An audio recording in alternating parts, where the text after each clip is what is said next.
Hello everyone, welcome to Frightening Tales.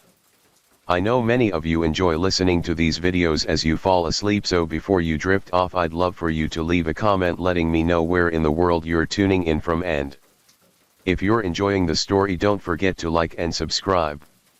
Alright, now let's get comfortable, relax and dive into tonight's case. Story 1. On December 6, 1975, 40-year-old Wesley Diggs came home at around 4 in the afternoon to find his entire family shot to death. His wife, 39-year-old Jean, had been shot in the chest and forehead, and his 4 children were found dead in various parts of the house. This was a shocking crime that no one could have expected in the quiet township of Teen, New Jersey. As a black family in a majority white neighborhood, the Diggs were always at risk of experiencing racial violence, but the case was far too complicated for that to be the case. Now we're going to dive into the murder of the Diggs family. Wesley Diggs was the sort of man that people had always expected great things from. His tall, slender form cut a striking figure into every room he walked in and gave him a distinct talent for basketball. Wesley wasn't interested in becoming a professional athlete, though his aspirations lay in more grounded pursuits. He wanted to be a business wonder, but it went way beyond thought. Wesley didn't just want one business, he wanted an entire chain of businesses, an empire of sorts, and he got to work creating this empire from an early age. Much of his entrepreneurship was centered around Harlem, a neighborhood of Manhattan that was experiencing a massive economic boom in the mid-19th century. Wesley, being the consummate entertainer with his subtle charm and undeniable magnetism, decided to go into the hospitality business by opening a bar. There's some evidence to suggest that Wesley was a real ladies' man throughout his life. However, sometime during the 1950s he met someone that made him want to settle down and start a family. There's no record of when Wesley met Jean Marie, the woman that would one day become Mrs. Diggs, but we can say for sure that they started dating in the early to mid 1950s. They hit it off well enough that they decided to get married not long after meeting, and in 1958 they had their first child, a daughter whom they named Audrey. Wesley and Jean had another baby a little over a year later. It was another daughter whom they decided to name Allison. Their family was growing and Wesley's financial aspirations were growing alongside them. He'd spend 16 to 18 hours a day managing his various business affairs, all while Jean took care of the kids at home. In 1963 Jean gave birth to the family's first son, who became Wesley Jr. It's fair to say that Wesley had always wanted a son. The fact that he named him after himself suggests that he wanted him to carry on his legacy, potentially running his businesses after he decided to retire. These businesses certainly did need someone to take over at some point because they were growing at an exponential rate. By 1967 Wesley had a bar called the 19th Hole that was about to close down. After applying for bank loans, Wesley was able to buy the property, which he converted into yet another bar called Diggs Den, located at 320 West 145th Street. Diggs Den was a very popular establishment. It, along with another bar on Amsterdam Avenue called Cafe Lounge, gave Wesley enough of an income that he started to think about moving into a nicer neighborhood. He'd heard about a township in New Jersey called Teen, with a population of 20 to 30,000 people. It was the exact opposite of the loud, dirty city Wesley was familiar with. That's possibly why he wanted to move his family there, and in 1969 he saved up enough money to make the move. Teen was a place where Wesley's kids could play without having to worry about the dangers of the street. It was a place where the Diggs could enjoy a quiet family life. However, there was one problem: it was an entirely white neighborhood and the Diggs would be the first black family on the street. You might think that this would raise some eyebrows and cause some tension, but couldn't be further from the truth. The Diggs were welcomed by the community with open arms and were widely respected by their neighbors. They became especially close friends with the Murphys next door, and the kids had no trouble integrating into Teen's community. Audrey and Allison both started attending Teen High School, where they were well liked by their peers. Audrey had taken after her father, becoming a star athlete in the school's softball, volleyball and basketball teams, where she was described as someone that cared about her fellow teammates. She didn't have a particular passion for any of the sports. According to Cheryl Miller Porter, the school's PE teacher at the time, she was just a gym rat and fitness freak who wanted to do her best, and of course she wanted to make sure that the other members of her team were able to play safely and have fun at the same time. As for Allison, there's a possibility that she had a very quirky personality. As the middle child, she wasn't quite as outgoing as her big sister, and there's evidence to suggest that she greatly valued her privacy. Perhaps the greatest piece of evidence of all was the fact that her bedroom was in the attic. Most people might hate to stay in a part of the home so famous for stories of hauntings or at the very least dilapidation. In Allison's case, it became a safe space, a haven from the world. She could often be found hidden up there, oblivious to the rest of the world, engaged deeply in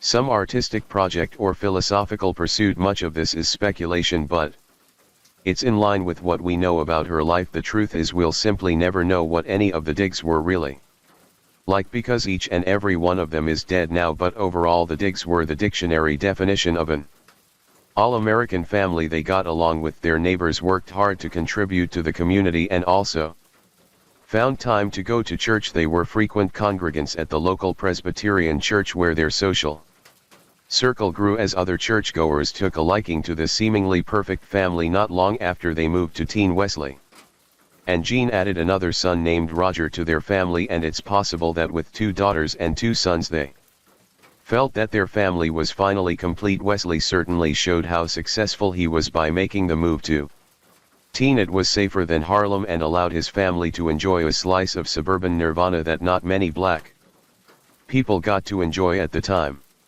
However, it's also possible that Wesley wanted to move his family far away from the city because of his secret second life. As we've already established, Wesley was the sort of person that had multiple business affairs to manage, but those weren't the only kinds of affairs he was involved in. He was known for having multiple extramarital affairs, which added strain to the family dynamic. It's uncertain just how many affairs Wesley was involved in, but we do know that he had at least one extramarital girlfriend at the time of the incident.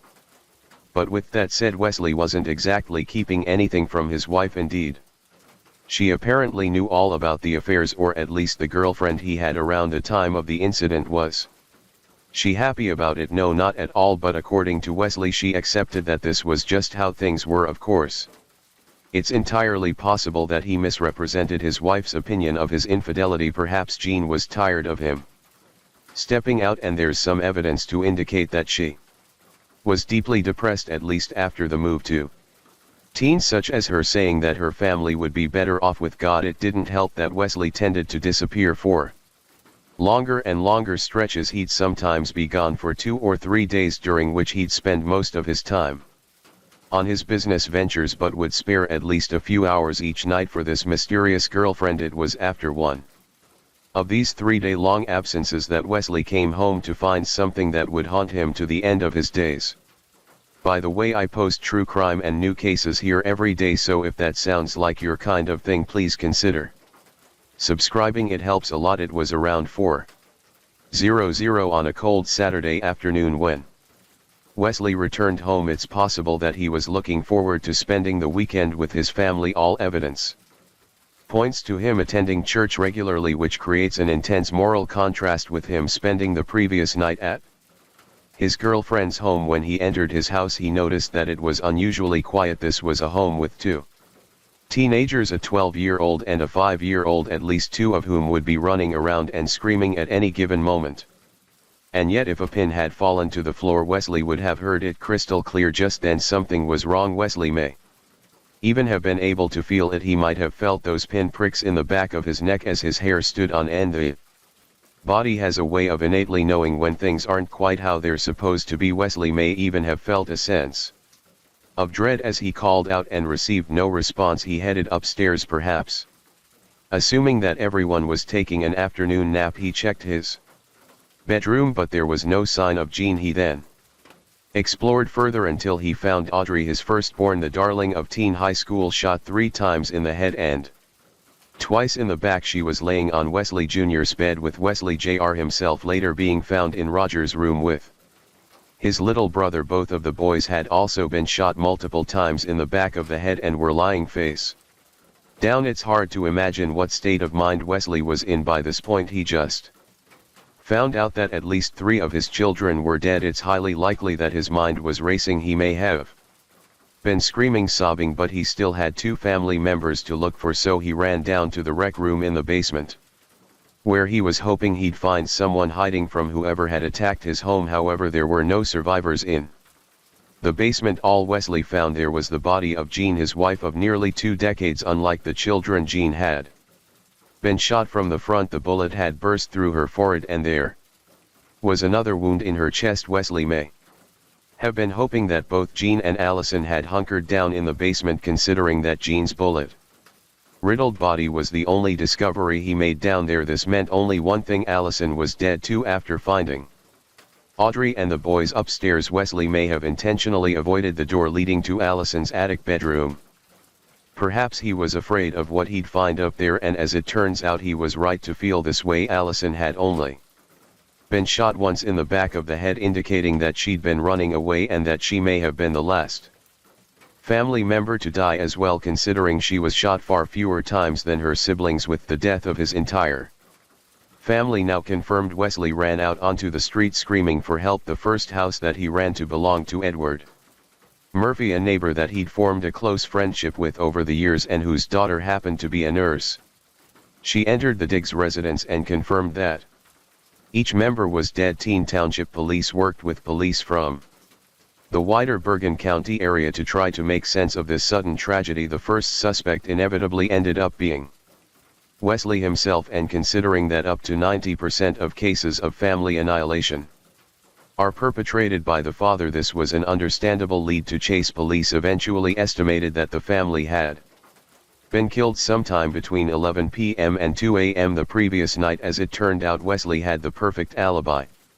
He'd been with his girlfriend, who could confirm his location at the time of the murders. Prior to that, Wesley had been at a political fundraiser in Harlem, a fact that was once again attested to by a number of eyewitnesses. But despite him having an alibi, police continued to look into Wesley's life. They found out that he was about $100,000 in debt due to owning and operating 4 bars. He'd even remortgaged his house to fund his ventures, and he was paying the massive debt off in weekly installments. This created at least one possible motive for him to kill his entire family: the life insurance money. A large enough payout would have given Wesley considerable breathing room and potentially even pay off his debts in full. Perhaps he could have even had his girlfriend and friends lie to bolster his alibi, promising to share some of the money with them if they helped him out. But as it turned out, the life insurance payout was a measly $6,500. So this theory died as soon as Wesley received the amount. As if that wasn't enough, Wesley also consented to a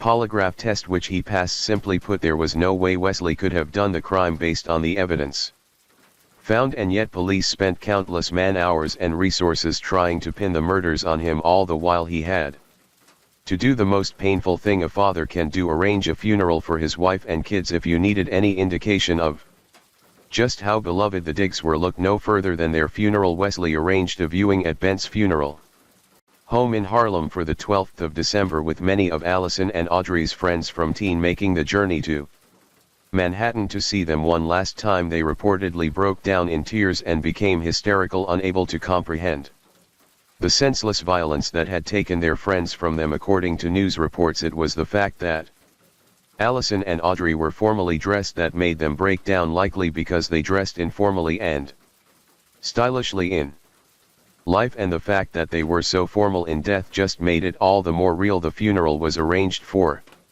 the next morning, with the service held at the Presbyterian church the Diggs had frequented ever since they moved to Teen. About 500 people packed into the pews, with a further 300 to 400 in the overflow room. Many of the 40 ushers organizing this massive crowd were Allison and Audrey's school friends. The crowd was a mix of white and black mourners, all of whom came to show their respects to a family that deserved better, and a father that now had the grim responsibility of laying them to rest. For his part, Wesley gave heartbreaking personal statements for each member of his family. He expressed his sorrow and guilt for not being there that night, stating that he'd failed to protect his family. It's fair to say that the mourners were seeing a broken man. That day someone who'd never recover from what he'd been through after the service, a procession of 90 cars followed the hearse to George Washington Memorial Park, where Jean, Audrey, Allison, Wesley, Jr. and Roger were laid to rest. Once this was done, Wesley yet again had to deal with the police breathing down his neck. The Diggs murders were never solved to this day, and considering they happened just under half a century ago, it seems unlikely that they ever will be. But even so, there have been some theories put forward that attempt to explain what happened that night. One theory comes from a New York City detective sergeant named James Vitti, who claimed to have received a tip from an informant named Tecumseh Robinson about 2 years after the murders occurred. It bears mentioning that Robinson was a murder suspect at the time, and he was paid for any information he provided. According to this informant, who was a regular customer at one of Wesley's bars, the Diggs family annihilation was basically a robbery gone wrong. He claimed that a man who was already imprisoned for an unrelated murder was responsible for it, along with the man's girlfriend, who Jean apparently knew. Robinson further stated that Jean let the woman in that night because she knew her, and that the female culprit was looking for cash that she believed Wesley brought home every night from his bars. When she wasn't able to find the cash, she killed the family and left. There are many problems with this theory, and it's almost certainly untrue. For starters, there were no signs of a robbery. Nothing valuable had been taken from the home. Even if this supposed culprit had failed to find the cash, one would assume she'd taken something of value, especially considering that she'd already killed people. Anyone would want some form of compensation for their troubles. So the fact that the valuables were untouched. And then there's the informant's behavior to consider, though Robinson passed a polygraph test before getting paid. He eventually received between $3 to $500 for his information, which in 1977 was equivalent to $1,500 to $2,500 in today's money. After passing the polygraph test, Robinson was fitted with a wire and put under surveillance. The idea was that he'd be able to find the woman he claimed was responsible for the murder and help bring her to justice. Instead, Robinson slipped into a Harlem bar, escaped through a side entrance, and was never seen or heard from again. Police later found his car with the microphone and recording equipment smashed to bits inside it. When Robinson's claims were presented to Wesley, he stated that he never kept cash at home and said it was unlikely that Jean would have known such a woman, let alone allowed her into their home. Just like every other lead, this theory went nowhere, and Wesley was left to contend with the loss with no closure. The constant stress of being investigated destroyed Wesley's health. He moved to Manhattan after the murders, likely unable to deal with being in teen anymore. Everything must have reminded him of his family, and the only way he could survive was by starting over. He sought a fresh start, a necessary step for healing after such immense loss. Of course, skeptics that believe theories about his involvement in the murders might say that he got over the guilt of being with a mistress while his family was murdered surprisingly quickly, though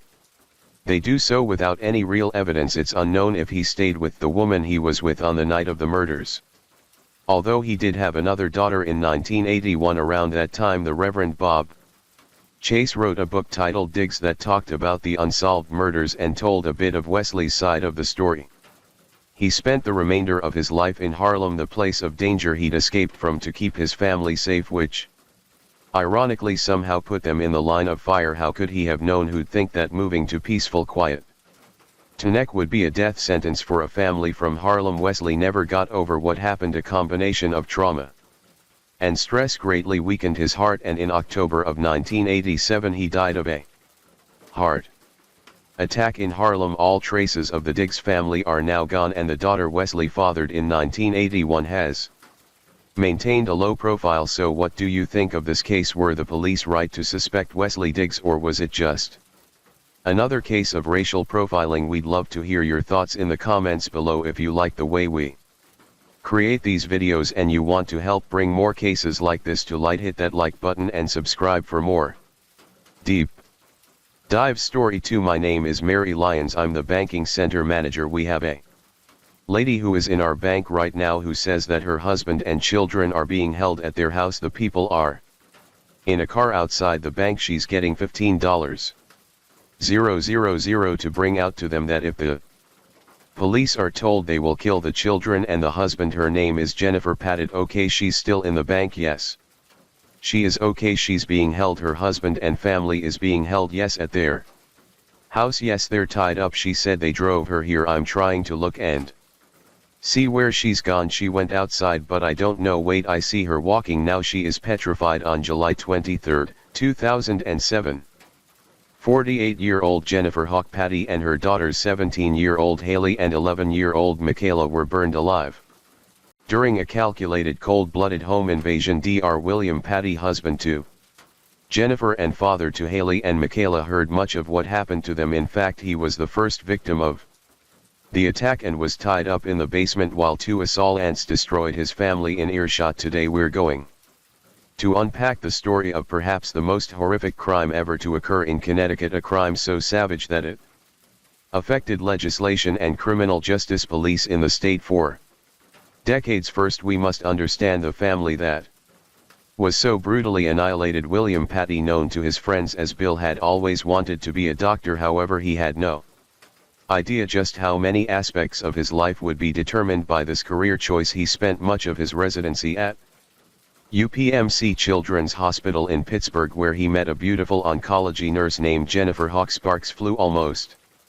as soon as they met. They could tell that there was something special between them. It's possible that Bill loved how gentle Jennifer was and how generous. Being an oncology nurse is one of the most emotionally taxing jobs out there, yet Jennifer always seemed to have a smile on her face. Their love blossomed, and shortly after Bill completed his residency in 1985, they got married. Now, the Patty weren't the kind of folks that wanted to endure city life. They liked their peace and quiet, and Cheshire, Connecticut offered exactly that. This quaint New England town with its tree-lined streets and a population of just under 30,000 was the perfect backdrop for their growing family. It was a town where everyone knew each other, where crime was rare, and where children could play outside without fear. For Bill and Jennifer, Cheshire represented safety, community, and the ideal place to raise their children. Their first daughter, Haley Elizabeth Patty, was born in 1990.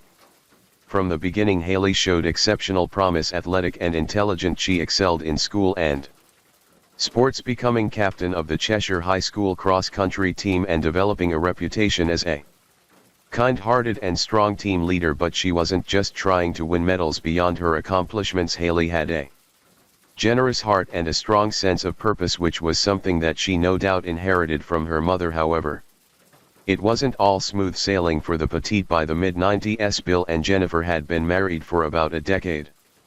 Their daughter Haley was a vivacious and confident little girl, and they probably saw all sorts of great things in her future. But unfortunately, the good times weren't going to last forever. A sudden and shocking diagnosis threatened to derail everything the petite had worked towards. It's possible that Jennifer had started to experience blurred vision, or that she had some trouble walking. Bill, a highly experienced endocrinologist by this point, may have had an inkling of what was happening to his wife. But even so, when they went to the doctor one day and found out that Jennifer had multiple sclerosis, the life-changing revelation must have shocked them to their very core. It may even have changed their entire dynamic, but it did nothing to alter the love they felt in their hearts for each other and for their daughter. Haley may have been too young to fully understand what her mother was going through, but she slowly came to terms with it as she grew older. Inspired by her mother's diagnosis with multiple sclerosis, she founded Haley's Hope, a nonprofit dedicated to supporting MS research. Her dream was to attend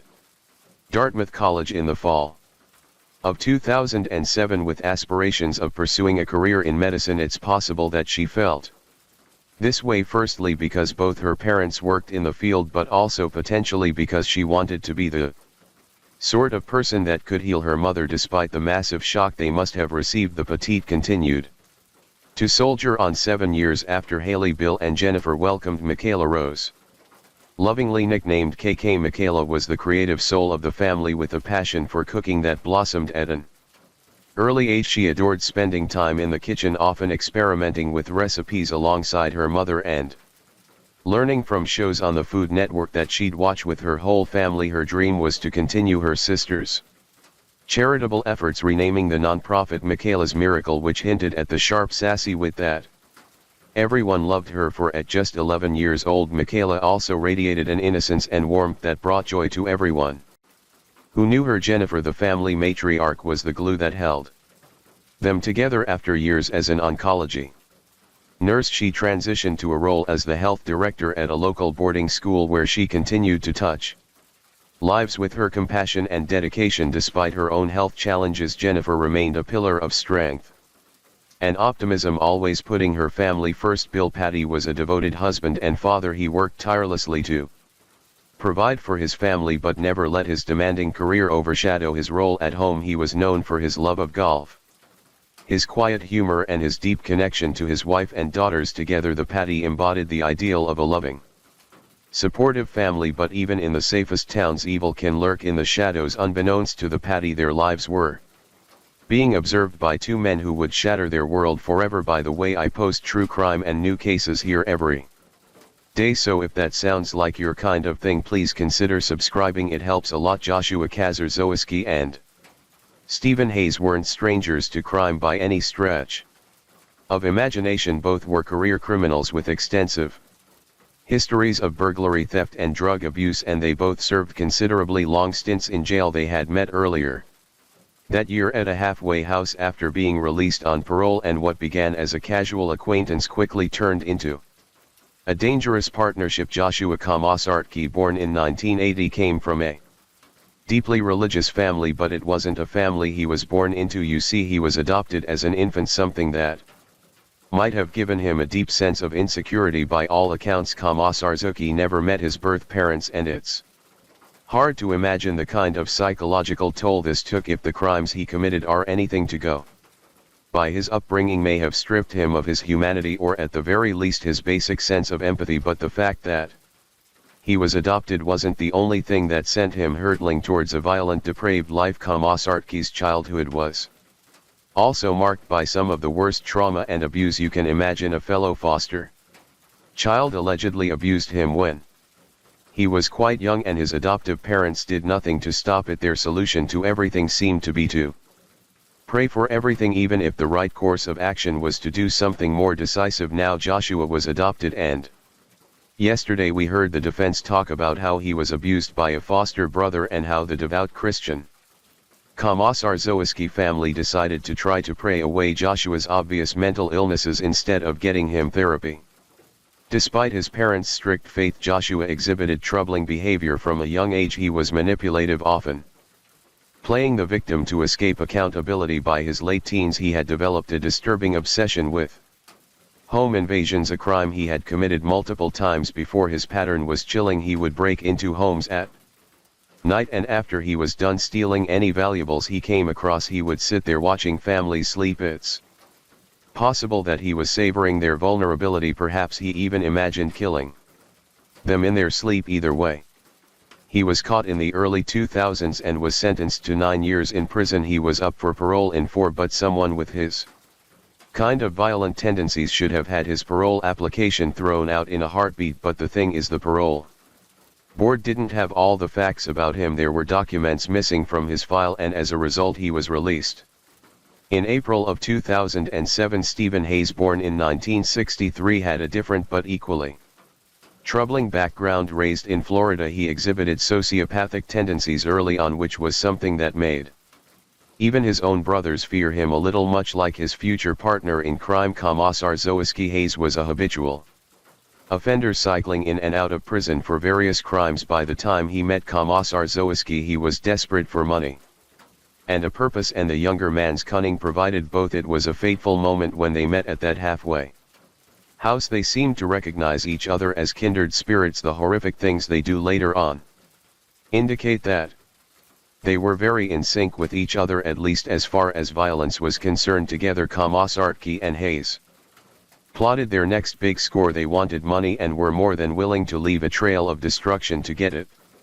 Their shared love for violence and lack of empathy made them a dangerous duo, and on the night of July 22, 2007, their twisted plans converged with the unsuspecting Petite family. On July 22, Jennifer took her daughter Michaela to a nearby store to buy ingredients for dinner. Michaela wanted to make bruschetta, and pasta to show off her cooking skills, something that her dad was likely looking forward to greatly. The family had dinner at around 7 p.m. after which they watched TV together. The combination of exhaustion after a hard day's work coupled with the carb-heavy meal he just had put Bill right to sleep while he sat in the sunroom, prompting Michaela and Jennifer to head up to the master bedroom where they read Harry Potter together. Haley went to her own bedroom and fell asleep. They had no idea that someone had been watching them the whole time. Some reports suggest that Commissar Zowski and Hayes had already done multiple home invasions by this point.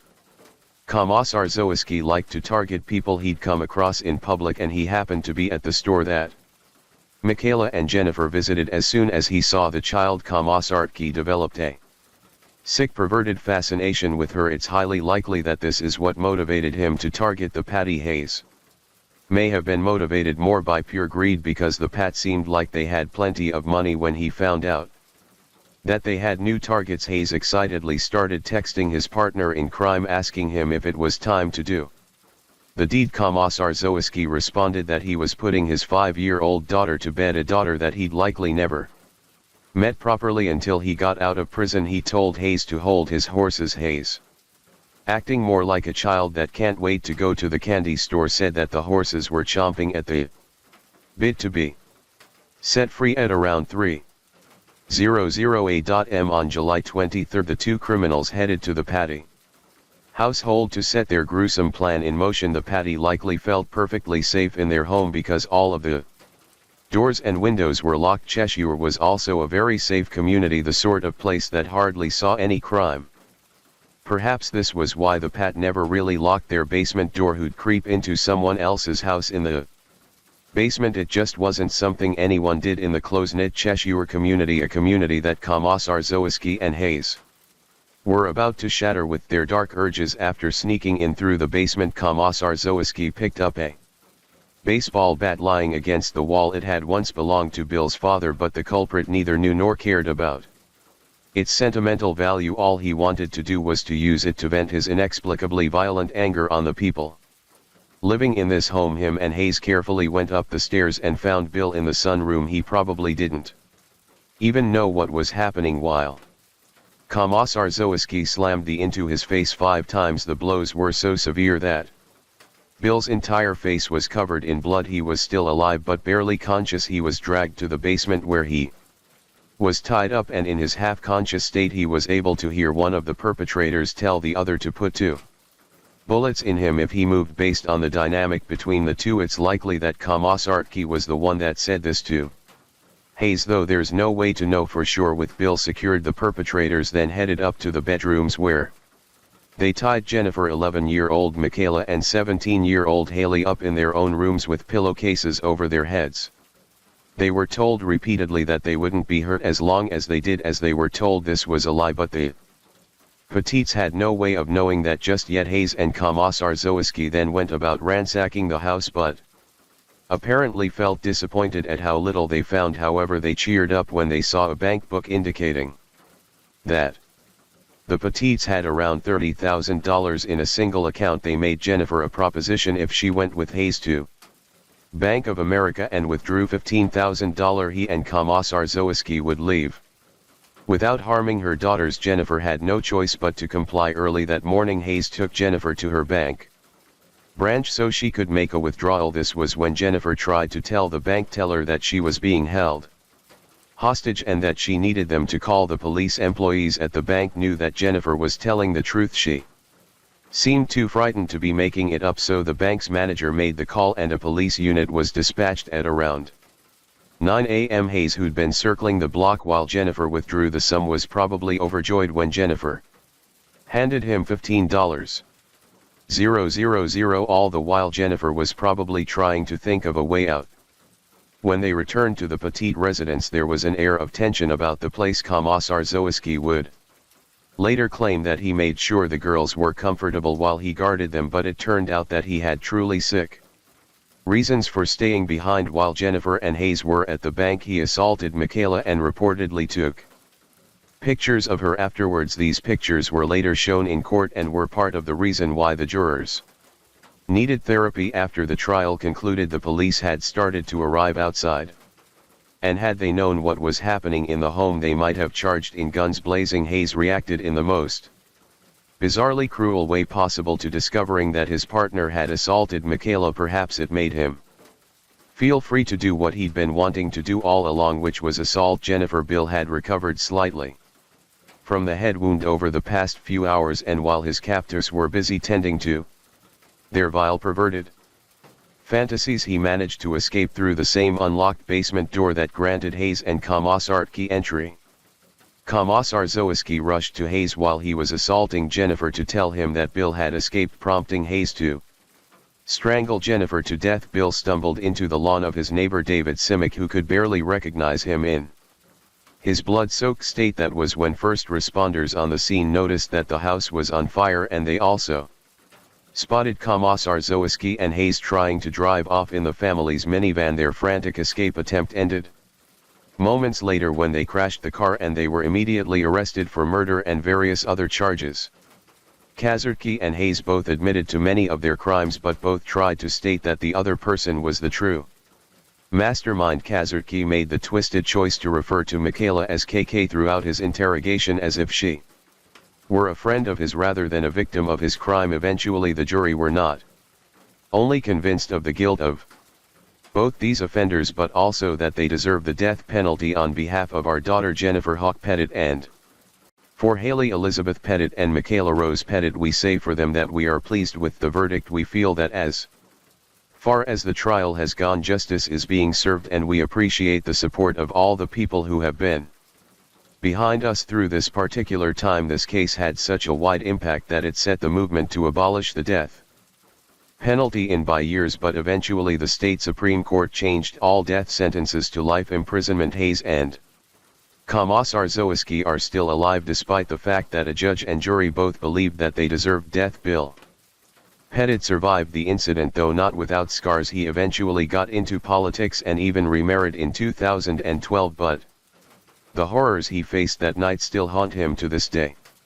Story 3. On April 19, 1992, three members of the Yule family, 59-year-old Dale, his wife 56-year-old Glee, and their daughter 24-year-old Tiffany, were shot to death in their Fresno home. The only surviving Yule family member was 21-year-old Dale, who'd been spending Easter weekend with his girlfriend and her parents. The Yules had been well-known and highly respected members of the community for several years. Their murder sent shockwaves throughout Fresno. People started double-checking the locks on their doors at night. No one felt safe anymore, especially when police failed to find the killer over the next 3 years. Now we're going to dive into the case of the Yule family murders and how the search for the killer led to dead end after dead end, until finally circling back to the one person that seemed to have the strongest alibi of all. But first we need to take a look at the type of people. The Yules were born in 1932.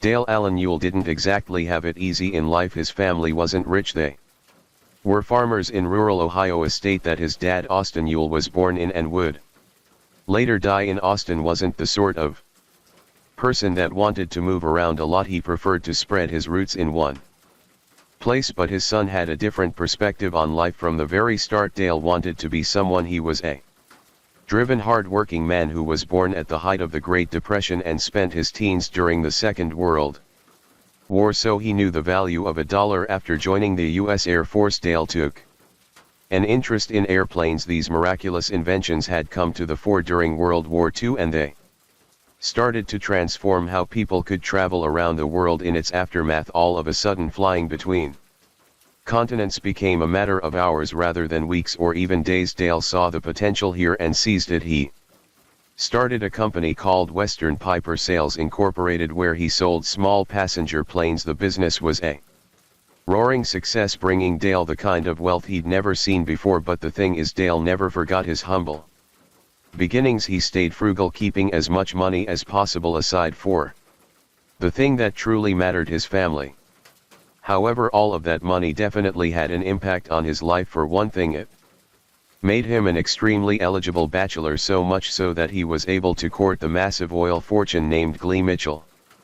but it wasn't the money that attracted them to each other. If anything, the money removed a major barrier because both of them knew that the other person didn't need them to sustain their lifestyle. This allowed them to focus on each other's personalities, and it's safe to say that they really liked what they saw in Glee. Dale saw a kind, generous person who dedicated her life to philanthropy, but also someone that lived an exciting life. Glee had spent time as a Spanish translator for the CIA, and she also sat on the State Bar of California, where she helped vet prospective judges. She was old money, which meant that she was powerful beyond words, but she only used those powers for good. As for Glee, she saw the salt of the earth goodness that lay in Dale's heart. She saw him for the self-made man he was, the sort of provider that most men she knew, men who'd likely inherited much of their wealth, could only dream of being. In 1961, when Dale was 29 years old and Glee was 26, they made it official. After tying the knot, their wealth kept reaching greater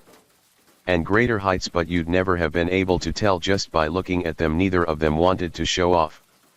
They weren't interested in status symbols or conspicuous consumption. The only thing they were willing to spend as much money as possible on was their family, or in other words, their children. In 1967, their first child, Tiffany, was born. 3 years later, they had a son whom they named Dana. All of a sudden, Dale and Glee's dedication to frugality started to change. They wanted their kids to have the best possible life, and they were willing to put up the cash required to make it happen. Dana and Tiffany basically got everything they ever wanted, within reason, of course. By the 9s, their parents were worth about $7 or $8 million, which is the equivalent of over $15 million in 2024. They used this money to make sure that Dana and Tiffany wore designer clothes, went to the best schools, and were set up for success. Dale, in particular, was determined to give his kids the life he never had. He still remembered the relative poverty of his childhood, and he didn't want his own kids experiencing anything close to that. This didn't just mean designer clothes and luxury cars, though. It also meant massive college funds that ensured Dana and Tiffany wouldn't have to deal with student loan debt later on. Tiffany seemed to take all of this in stride. She didn't think she was better than anyone else, and she likely knew that she was very lucky to be able to live this way. Dana, on the other hand, wasn't quite so humble. Ever since he was young, he wanted everyone to know just how rich he was. Those that knew him said that he was obsessed with status and wealth, and often said that he wanted to become a self-made multimillionaire by the time he was in his mid-20s. You might think that this was just an example of a boy who wanted to emulate his father. After all, Dale was a very inspiring man. He'd become quite rich himself by the time he was 25, and Dana clearly wanted to live up to his father's legacy, but at the same time he didn't seem to realize that everything Dale accomplished came from hard work. He never had anything just handed to him. On the contrary, his wealth came from a mix of creating a highly profitable business and making extremely smart investments in the stock market. Dana apparently wanted all of the prestige and respect that came with success, but wasn't willing to put in any of the work, and so he spun a web of lies so dense that it was almost like he'd lost touch with reality. By the way, I post true crime and new cases here every day, so if that sounds like your kind of thing, please consider subscribing. It helps a lot. After graduating from San Joaquin Memorial High School in 1989, Dana started attending Santa Clara University, where he majored in finance. He apparently wanted to become an investment banker, likely because he thought that that was the straightest path to acquiring as much wealth as possible. However, he wasn't satisfied with the promise of future riches. He wasn't satisfied with being able to go to college without having to worry about money or the nice clothes he wore and the fancy car he drove, all thanks to his father. No, Dana didn't just want nice things. He wanted to be seen as someone who could afford nice things. In other words, he didn't want anyone to know that he was just a spoiled kid from Fresno with a rich dad, and so Dana started to lie about his life. He claimed that he was a business owner and a savvy stock market investor, and basically pretended to be his father. No one knew that he still lived with his parents or that he didn't even have a job. As far as his social circle was concerned, Dana was an independently wealthy man, and he spent what seemed like all of his cash keeping up this public image. He'd take his friends out For fancy dinners, buy them expensive presents for their birthdays, and sponsored their parties every chance he got. But perhaps the biggest recipient of Dana's so-called self-made wealth was his girlfriend Monica's aunt, who he started dating in late 1991. Now Monica was a good-looking girl who had her sights set on law school, but that might not have been the reason for Dana asking her out. No one could have predicted this at the time, but there's a good chance that Dana started dating Monica because of her father, who was an FBI agent. Why would he care about her dad being an FBI agent? All of that will start to make sense once we get to the incident that killed every member of the family except for Dana. For the time being, Dana and Monica seemed like a perfectly normal couple, albeit one with a massive power imbalance. Dana was still putting on a front as a wealthy entrepreneur, and his girlfriend was obviously going to get the most perks. In Monica's case, this meant that Dana went so far as to pay for her college tuition. According to some reports, this likely wasn't even necessary, since Dana's FBI agent father would have earned more than enough to pay her fees. But there's a chance that Dana was trying to make himself seem like a generous person. Unfortunately, he may have done too good of a job on that front. A local news reporter got wind of Dana's supposed success and wrote an article about him, one that became so widely read that even his parents got to know about it. Dale could tell that his son was pretending to be him to impress other people. He also realized that his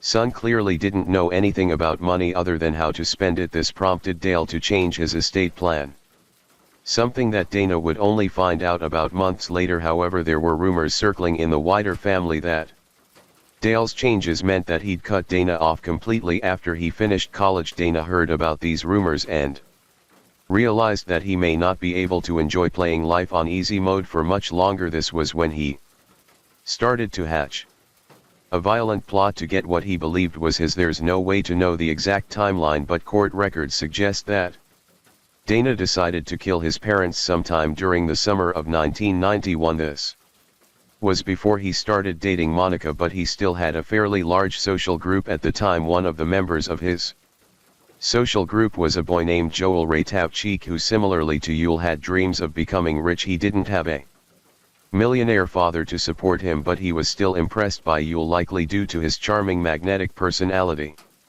Ratavchik was nothing like Yule. He was introverted, lacked the social skills that seemed to come naturally to Yule, and didn't have the kind of connections that would help him fulfill his dream of becoming a millionaire. This might have been partly why he wanted to help Yule. While the exact details are unclear, we can say for sure that Yule enlisted Ratavchik's aid in killing his parents. He wanted them out of the picture because he thought that he'd get to inherit their millions, but there was a problem. He'd have to split all of that money with his sister, and while it was more than enough to make both of them rich for the rest of their lives, Yule simply wanted it all. So far he only knew that he had to kill his parents. The how and when were still to be determined. Ratavchik agreed to be the one to pull the trigger, likely being promised a handsome payment by his rich friend. In the summer of 1991, records show that Ratavchik had started looking up how to create a homemade silencer and had started asking his friends where he could buy a gun. As for Yule, he wasn't going to play a direct role in the murder of his family. He'd already set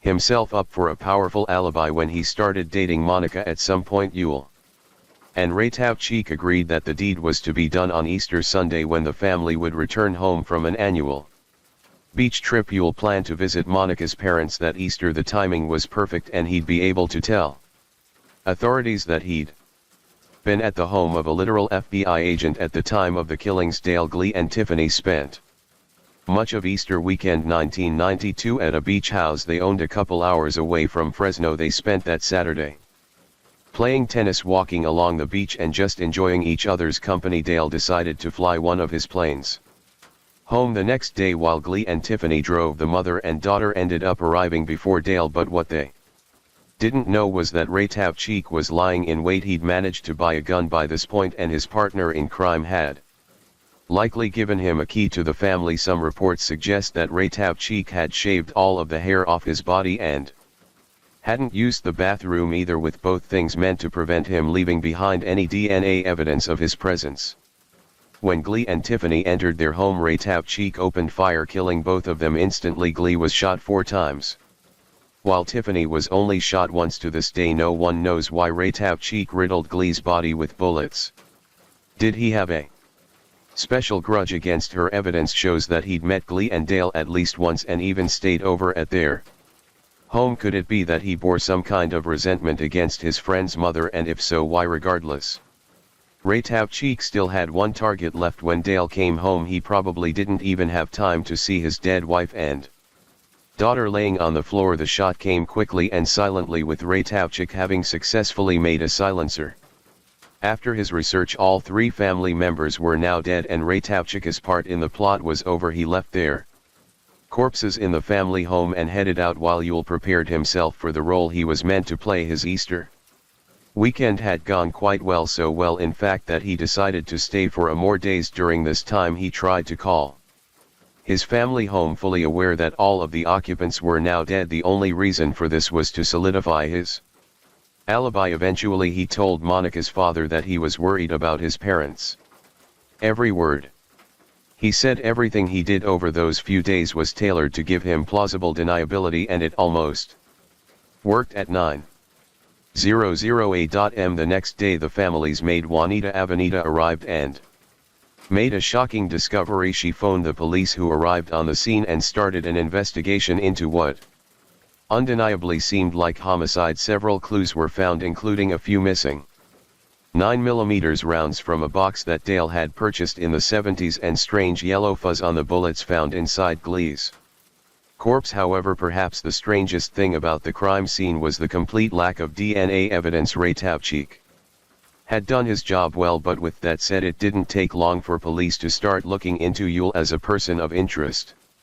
In fact, one of the detectives assigned to the case said that he got a funny feeling about the young man as soon as he walked through the scene. Yul seemed more focused on cleaning the scene up, and he didn't seem particularly emotionally affected by the death of his family. Yul's behavior in the aftermath of the murders also made him seem extremely suspicious. For one thing, he couldn't stop asking about his father's will. His uncle ended up receiving it first and informed Yul that his father hadn't made any specific funeral arrangements. Even when confronted with this difficult decision, Yul could only think about the money. That's when his uncle broke the bad news. Yul wasn't going to become rich overnight like he thought. He'd be receiving a few $100,000 from his parents' life insurance, but the millions of dollars worth of investments his father had made would be out of his reach. According to the arrangements Dale had made, the entire fortune would be put into a trust and his son would only receive the money he needed to pay for basic expenses and for college. Once he turned 25, Yul would receive the profits from his inheritance, but he wouldn't be able to access the principal amount. For that, he'd have to wait until he was 35, with the first half of the principal being given to him when he was 30. Dale's arrangement was clearly meant to teach his son a thing or two about money. He knew that if Dana received the whole amount, he'd just sell off the company and blow through his father's life's work without putting in a single hour of honest work himself. The thing is, even the setup would have made Dana far luckier than the average American, but that's certainly not how he saw it. Quite on the contrary, when Dana found out that he'd have to make do with having his expenses taken care of plus the $300,000 insurance payout, the spoiled brat he'd always been deep down emerged with a vengeance. He reportedly flipped over a table and started screaming at his uncle, asking him why his dad would do something like that. It took 3 years for police to make a proper case against Yul and Raytavchik. Detectives noticed that they used payaneses a lot, as well as pagers, which indicated that they were paranoid about being overheard or recorded. Raytavchik was also seen partially undressed outside Yul's family home a few months after the murder. He'd apparently been living in the master bedroom and his friends was perfectly fine with that. A detective wearing a wire once approached Raytavchik while he was at a payphone and recorded him saying that the investigators didn't have any evidence and that they'd try to catch Yul in a lie. They also noticed that Raytavchik and Yul referred to the murders as the three-shirt deal, a poorly coded message that didn't take much time for them to track. On March 2, 1995, Yul and Raytavchik were arrested and charged with murder. They were convicted on all charges in May of 1998, and the Prosecutors started pushing for the death penalty. It was only because the jury couldn't agree that the two culprits managed to live. They received life sentences without parole instead, with Huell spending the remainder of his days in protective custody at California State Prison. He later found religion and started participating in a prison pen pal program, and in his bio admits to having done terrible things. He seems to have forgiven himself to some extent, although he also admits culpability. However, he also seems to think that he deserves to go free, even applying for a presidential pardon in January of 2022.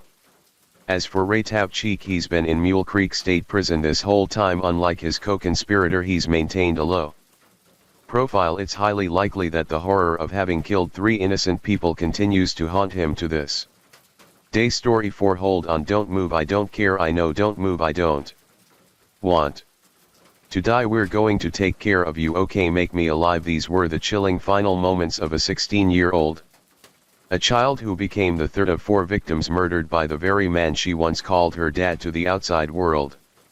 The Kaler family was the epitome of the American dream: successful, beautiful, and seemingly perfect. Neighbors admired them, friends envied them, and strangers wished for a life like theirs. But behind that polished facade lay a storm of secrets, manipulation, and simmering rage. The cracks in their picture-perfect life grew too wide to hide, and when they finally broke, it wasn't just a family falling apart, it was a tragedy that no one could have imagined. James Craig Kaler, the patriarch, appeared to have it all. With a 6-figure salary and a stable career, he was the provider of a dream life. His wife Karen embodied the perfect housewife and supermom, managing the home and supporting their 3 kids, Emily, Lauren, and Sean. From straight-A report cards to local sports stardom, the Kaler kids seemed to thrive under their parents' guidance. They were everything a family was supposed to be, or so it seemed. Let's rewind the clock and you'll find the story of how this perfect family was built on sacrifices, compromises, and silent struggles. For starters, Karen gave up her dreams of earning an engineering degree to marry Craig and support his ambitions. The couple tied the knot in December 1985 and moved to Colorado, where Craig had landed a promising job. At the time, Karen was still in her second year of college with several years left to complete her degree, but she couldn't bear the idea of a long-distance relationship, so Karen made a life-changing decision. She left school to focus on her marriage and Craig's career. It was a sacrifice she wholeheartedly embraced, determined to create a happy life together. Their first major milestone came on April 8, 1991, when Karen gave birth to their eldest daughter, Emily. Life seemed picture perfect. Craig's career continued to flourish while Karen took on the role of a stay-at-home mom. However, Karen's mother, Pat, noticed how Karen was always putting Craig's needs before her own. Even after just having a baby, it seemed off, like Karen wasn't living for herself anymore. In 1992, Craig's career brought another change: a lucrative job opportunity in Greenville, Texas. The family relocated, and in May 1993 they welcomed their second daughter, Lauren. By all appearances, the Kalers had it all: Craig's professional success, Karen's dedication to her family, and 2 bright, thriving daughters. Emily was the firstborn, and she was a smart kid, a pleaser, wanted to do good, kind of like her mom, creative and smart. Emily played the drum set and sang, and Lauren played the bass and sang. Yet beneath the surface, tensions quietly simmered. One of those tensions arose from a disagreement over having more children. Karen felt their family was complete with 2 kids, but Craig wanted another. In a strikingly unorthodox move, the couple created a written agreement. Karen consented to having 1 more child on the condition that she could undergo a procedure to prevent any further pregnancies afterward. Craig agreed, and in March 1999 their son Sean was born. To honor their agreement, Craig later underwent a vasectomy, ensuring no more surprises in their growing family. By this point, life seemed to stabilize. Craig's next job opportunity led them to Weatherford, Texas, a quiet suburb near Dallas, where his career continued to ascend. Once again, Karen adapted, immersing herself in her new community. She joined a local moms group and eventually became its president, building a strong network of friends and resources. She also made sure her kids stayed active and involved. Emily excelled in school and music. Lauren thrived in sports and band, and Sean became a rising baseball star. From the outside, it looked like the perfect life.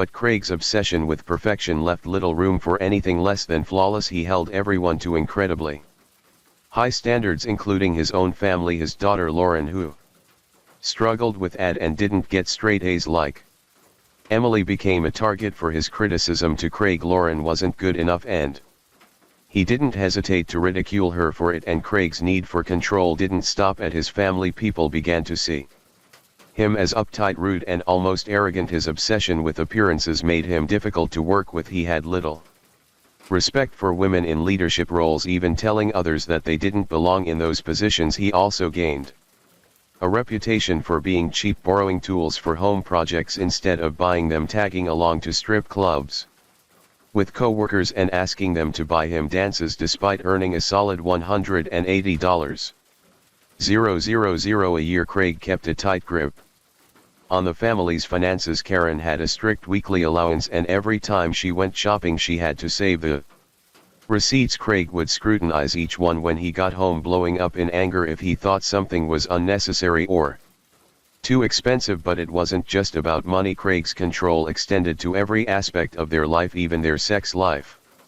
Every night at 8:30 p.m. Karen had to be in bed for their routine. If she took a phone call after 8 p.m. she would whisper to her friends, apologizing and saying she had to go because Craig required her to be in the bedroom at a specific time. If she didn't do what he wanted, bedtime at 9 o'clock, she would quote pay for it. It became such a routine that their kids even knew not to disturb them after 8:30. Even when Karen was sick she had to comply with Craig's demands. Refusing him was dangerous. His anger would often turn violent, and Karen knew it was easier to just give in. Now things haven't always been this way. When they first got together, Karen's life wasn't controlled so strictly, but as time went on Craig's demands grew more extreme. He even suggested bringing a third person, specifically a woman, into their relationship just to watch Karen and her together. Karen wasn't comfortable with this at all, but she found it difficult to say no. Desperate for some space and something of her own, Karen secretly joined a gym. She'd always enjoyed working out, and it was a way to regain some control over her life. Craig, ever controlling, refused to pay for the membership, so Karen worked odd jobs like baking cakes to fund it herself. By January 2006 she had saved enough to join Powerhouse Gym, and she quickly became a regular. Eventually she even took on a part-time job as a personal trainer. Surprisingly, Craig didn't mind her working at the gym, but he set one condition: she had to be home by the time the kids returned from school. And just like always, Karen excelled at whatever she did. She quickly made friends at the gym and soon developed a habit of complaining about Craig at work. She'd talk about how angry he always was, how nothing she did ever seemed good enough, and how they were constantly fighting. Their fights were so intense that sometimes one of the kids would have to intervene just to break it up. On a bad day things would get physical, and Karen would end up with bruises to prove it. Everyone at the gym knew about her unhappiness and how she wanted out of the relationship, but Craig's control over her was suffocating. She was nearing her breaking point, and things only seemed to get worse when she met a personal trainer named Sunny. Sunny was calm and understanding, and she helped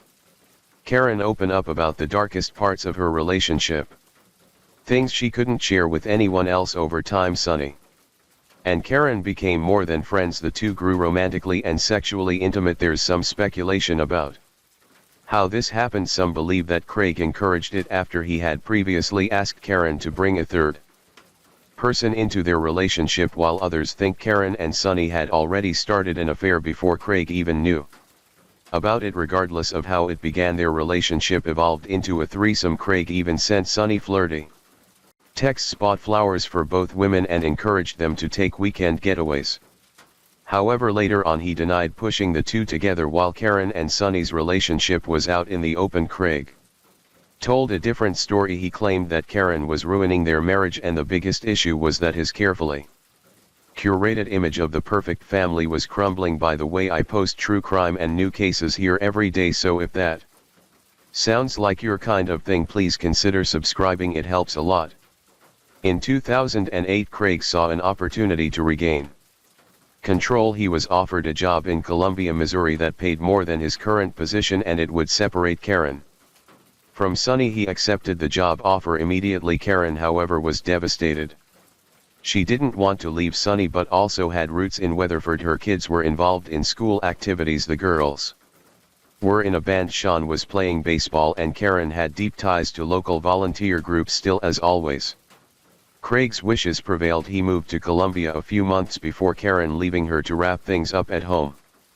During this time Karen and Sunny decided to stay together long distance, though Craig had no idea. He thought it was just a temporary fling, and once he separated them Karen would return to the obedient wife he expected her to be. When Karen eventually moved to Columbia with the kids, Craig believed everything was back to normal. He even allowed her to enroll in the University of Missouri for a health science degree and continue working as a fitness instructor. However, after her time with Sunny, Karen had experienced a taste of freedom. She wasn't satisfied with just being allowed to go to school or work. She didn't want a life where Craig felt entitled to control her every move. Once Craig realized he was losing control over his wife Karen, he began to tighten his grip even harder. He started obsessively monitoring her every move, who she talked to, what was in her emails, where she went, and it quickly spiraled into a complete invasion of her privacy. This toxic obsession reached its breaking point in December 2008 during an old friend's New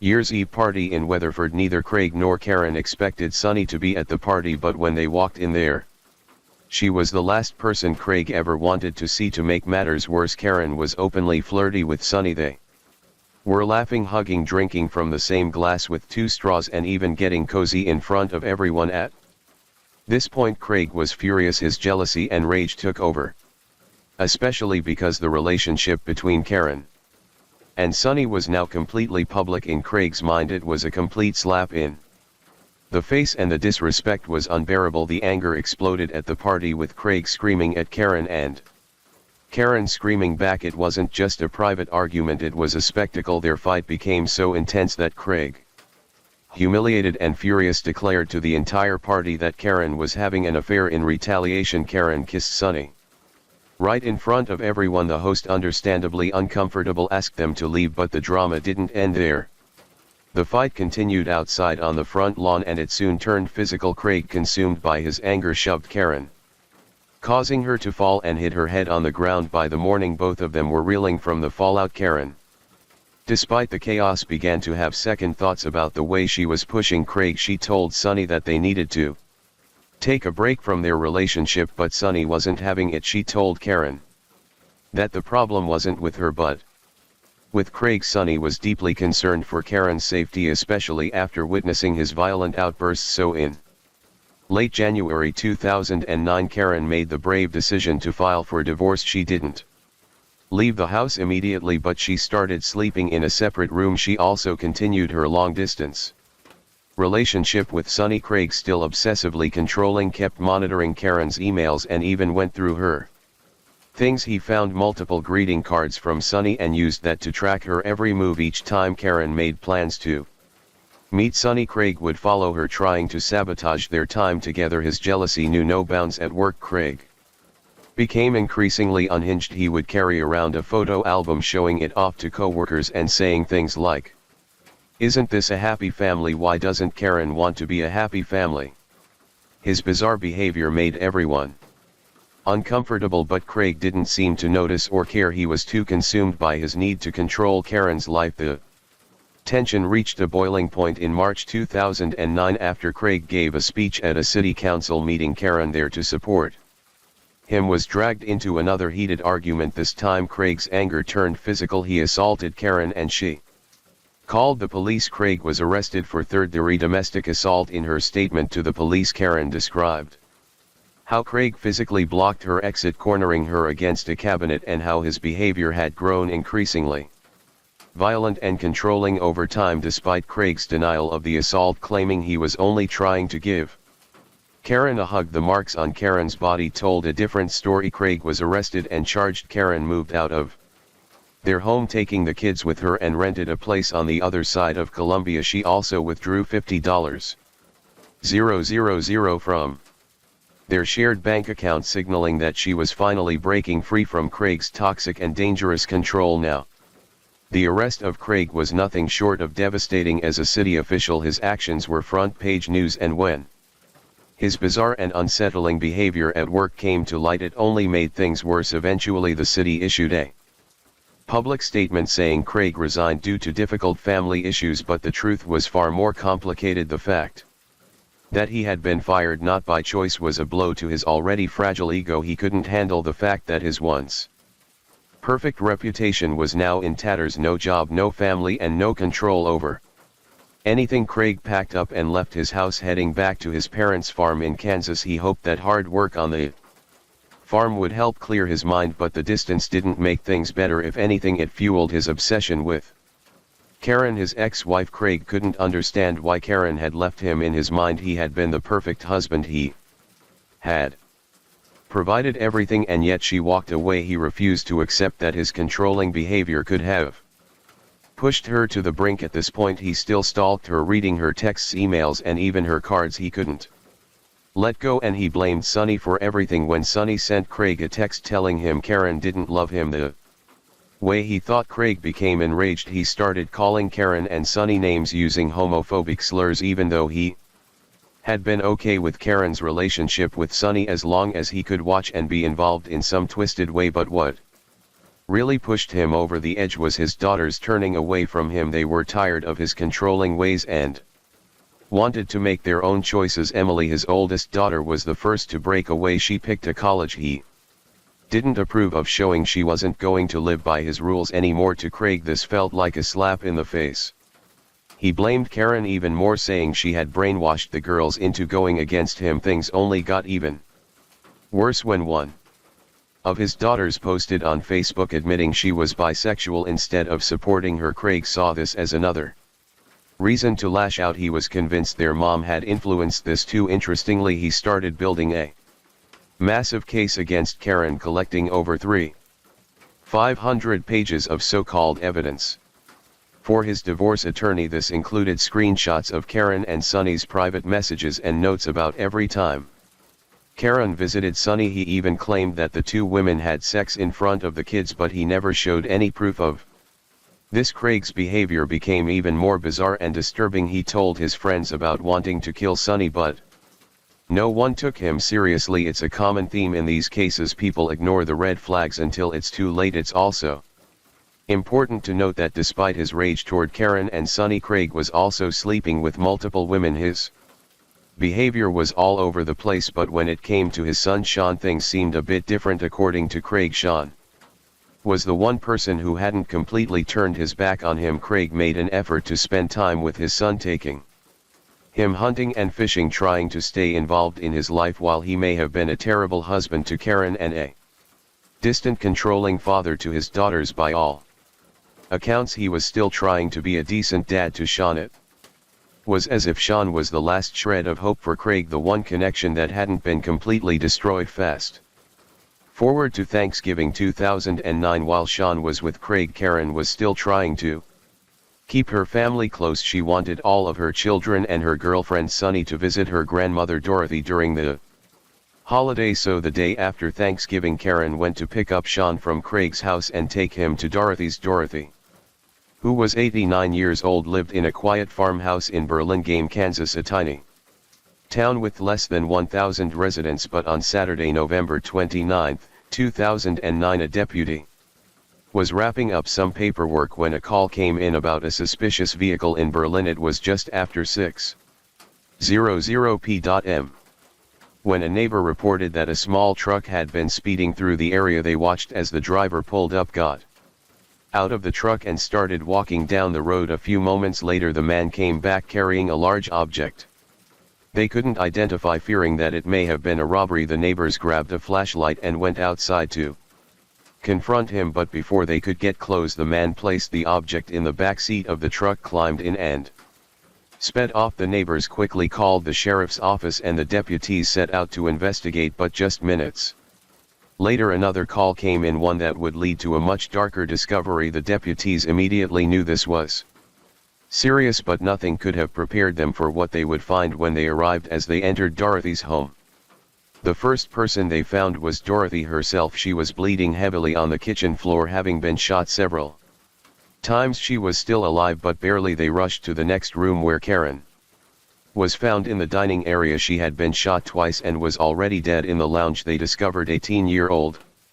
Emily lying behind the couch. She too had been shot twice. The second shot likely paralyzed her instantly and she had died. Then the deputy heard a faint voice calling for help from upstairs. It was Lauren. 16-year-old Lauren was still alive but her injuries were severe. Like Dorothy, she had been shot multiple times and was barely holding on as she was taken away. Lauren whispered the name Craig. When asked who that was, she weakly replied, "My dad." And it didn't take long before Lauren too succumbed to her injuries and died. Dorothy, who had been fighting for her life with everything she had, followed soon after that, left us with the only surviving member of the family, Sean, an unwilling witness to this senseless bloodshed. According to his account, he and Karen had been sitting together cleaning some old coins when the nightmare began. Without warning, Craig burst through the back door, rifle in hand, and opened fire on Karen. In the chaos, Sean ran for his life. Desperate to escape, he scrambled for Karen's phone to call for help, but before he could, more gunshots echoed through the house. Terrified, he knew he had to get out, and so he fled, running for the neighbor next door. Understandably, a search warrant was issued immediately for Craig, and it didn't take long for the authorities to locate his car abandoned in the middle of nowhere, eerily out of place. Inside, the officers found a chilling scene: a stash of more ammunition, unopened bottles of anxiety medication, and a backpack packed with the essentials such as soap, toilet paper, and canned food, as if he had been preparing for something. But Craig himself was nowhere to be found. Hours later, though, he was spotted wandering aimlessly down a deserted road, disheveled and looking lost. When he saw the officers approach, he didn't try to run. Instead, he muttered, "I'm the guy you're looking for," and was arrested. Without a struggle, Craig's defense team argued that his mental health issues, including depression and multiple personality disorders, pushed him to the brink. They claimed he had snapped, unable to control his actions. However, the prosecution painted a much darker picture, one of a man whose actions were chillingly premeditated. To back up their claims, they presented a crucial piece of evidence. Craig's expert psychiatrist testified that while he did suffer from depression, he still had the clear ability to plan the murders. The fact that he spared Sean's life was a key detail, demonstrating that his actions were calculated, not impulsive. 2 years after the murders, the final trial began. Sean, now 12, showed extraordinary bravery as he took the stand to recount the horrifying events with striking clarity. He described the moment he witnessed his father shoot his mother, and the chaos that followed. His testimony left no doubt. Craig's actions weren't a spur-of-the-moment lapse in judgment, but the culmination of months of simmering rage and calculated intent. Sunny also took the stand, shedding light on the abusive relationship between Karen and Craig. She recounted her attempts to protect Karen from Craig's volatile behavior, revealing that he initially appeared unfazed when she and Karen began their relationship. However, his demeanor shifted drastically, becoming hostile only after Karen decided to leave him. However, Sunani also admitted that her testimony was based on memory and what she had heard from Karen without physical evidence to back it up. After just 2 hours of deliberation, the jury reached a unanimous verdict. Craig was guilty of capital murder. His plea of insanity was rejected, leaving him to face the harshest punishments, either the death penalty or life without parole. Taylor showed no emotion today as he heard his fate. The execution sentence comes as retribution for the shooting deaths of 4 family members. Court at this time sentences the defendant for the crime of capital murder to death. James Craig Taylor opted not to speak on his own behalf and even asked if he could leave the room to avoid hearing the victim impact statements. Chief Judge Philip From ordered him to stay. "I loved Grandma White, Karen, Emily, and Lauren very much. I will miss them until the end of my days." For many in the courtroom, justice had been served, but for Sean the outcome was far from a relief. Sean, now 12 years old, had already endured unimaginable loss. He stood in court, his voice steady yet filled with emotion, and said, "I do not want my dad to receive the death penalty because it would be hard on my grandparents. I do not want my whole family gone." These words, spoken by a child who had witnessed so much pain, left many stunned. Despite Craig's horrific actions, Sean still saw him as a father, a man who in his eyes had been kind and loving to him. Craig, on the other hand showed no regret for the lives he had taken. After his sentencing, he began writing letters to various people, including the lead prosecutor. These weren't apologies. Instead, Craig claimed he felt relieved by what he had done, insisting that he had freed Sean from what he called a toxic environment. Craig's legal team quickly filed an appeal to the Kansas Supreme Court. They argued that the jury had been biased and claimed that his mental health issues hadn't been properly considered during the trial, but the court disagreed. One judge stated that Kansas law doesn't exonerate someone just because they're mentally ill, and another pointed out that Craig's mental health had been considered during sentencing. It just didn't excuse what he had done in the end. Craig's appeal was denied. His options for further legal action grew slim, leaving him to face the consequences of his choices. As of now, he remains on death row, a stark reminder of the heinous crimes he committed. Justice may have been served, but it's hard to say if that truly balances the scale for the lives lost. We can only hope he spends his remaining days haunted by his actions, paying for the devastation he caused. As for Sean, his story is one of incredible resilience. Despite the trauma and struggles he endured, he managed to rise above it all. He graduated high school and now works in Kansas, a living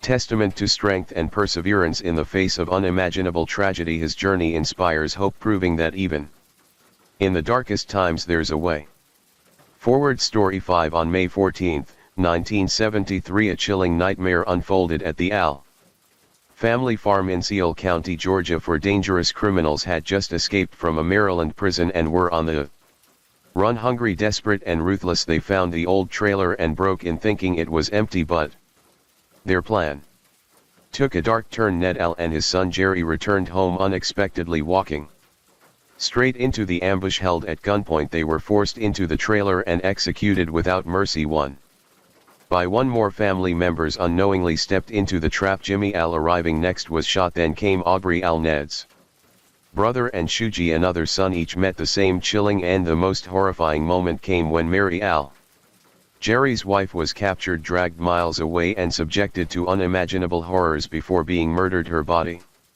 was found days later, left on a mound of fire ants. In a matter of hours, 6 lives were taken in a massacre so horrifying and so deadly that it still holds the grim title of the most gruesome mass murder in Georgia's history. These brutal killings left a deep scar, and the debate about whether true justice was served continues to this day. To really understand how everything unfolded, let's first take a look at the criminals involved, starting with Carl Isaacs, the mastermind behind it all. At just 19 years old, Carl wasn't exactly a newcomer to crime. In fact, by the time this massacre took place, he had already built a reputation as a habitual thief. He wasn't just a petty criminal either. Carl had a way with words and could charm his way into getting what he wanted, often manipulating people to get ahead. His criminal journey began early, with stealing cars and breaking into homes. As a teenager, by 16, he was already deep into his criminal ways, landing himself in trouble with the law multiple times, but nothing really stuck until March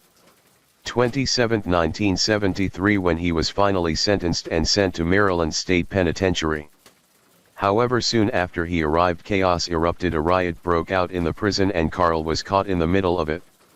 For over 8 hours he was brutally attacked by other inmates, leaving him badly beaten. This led to his transfer to a new facility. For his protection, he was moved to the Maryland Correctional Camp temporarily before being transferred again on April 25, 1973, to the minimum security Popular Hill. This move, however, would prove to be a huge mistake for the authorities. As it turned out, Carl already had an inside connection. His 26-year-old half-brother Wayne Coleman, like Carl, Wayne spent much of his childhood bouncing in and out of foster care. His criminal history was also lengthy, involving car theft and breaking into homes. Wayne had already been at Popular Hill for a few months before Carl's arrival. Now the two brothers couldn't have been more different. Carl was bold, aggressive, and manipulative, while Wayne was shy, reserved, and more of a follower. It didn't take Carl long to find Wayne at the facility, and once he did, he wasted no time revealing his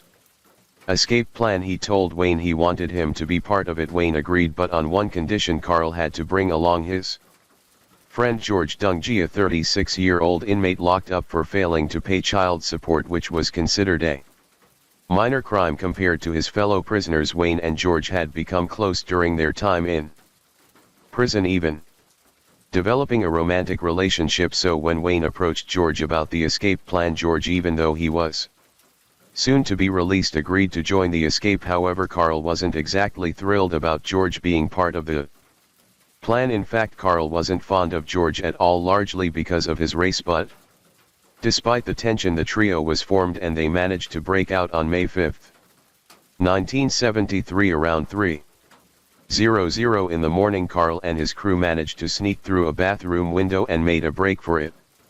Disappearing into the surrounding woods, they used the trees and underbrush to cover their escape, eventually finding their way to Baltimore, Maryland. There they managed to swipe a car to continue their getaway. By the time they secured a ride, the authorities at Poplar Hill had realized the prisoners were missing. But here's the crazy part: the prison didn't bother to alert the local authorities because they didn't think these guys were dangerous. They didn't exactly rush to bring them back. The escapees laid low in Baltimore for the next 2 days, just trying to blend in. But Carl, ever the mastermind, decided he wanted to bring along his younger brother Billy Essex, who was just 16. Billy, like most younger siblings, looked up to Carl and was all in when his brother offered him a seat in the car. So now it was the four of them: Carl, Wayne, George and Billy, hitting the road. They spent about a week hanging around Maryland, but eventually the reality hit. They needed money to keep going, so they did what they knew best. They started breaking into houses along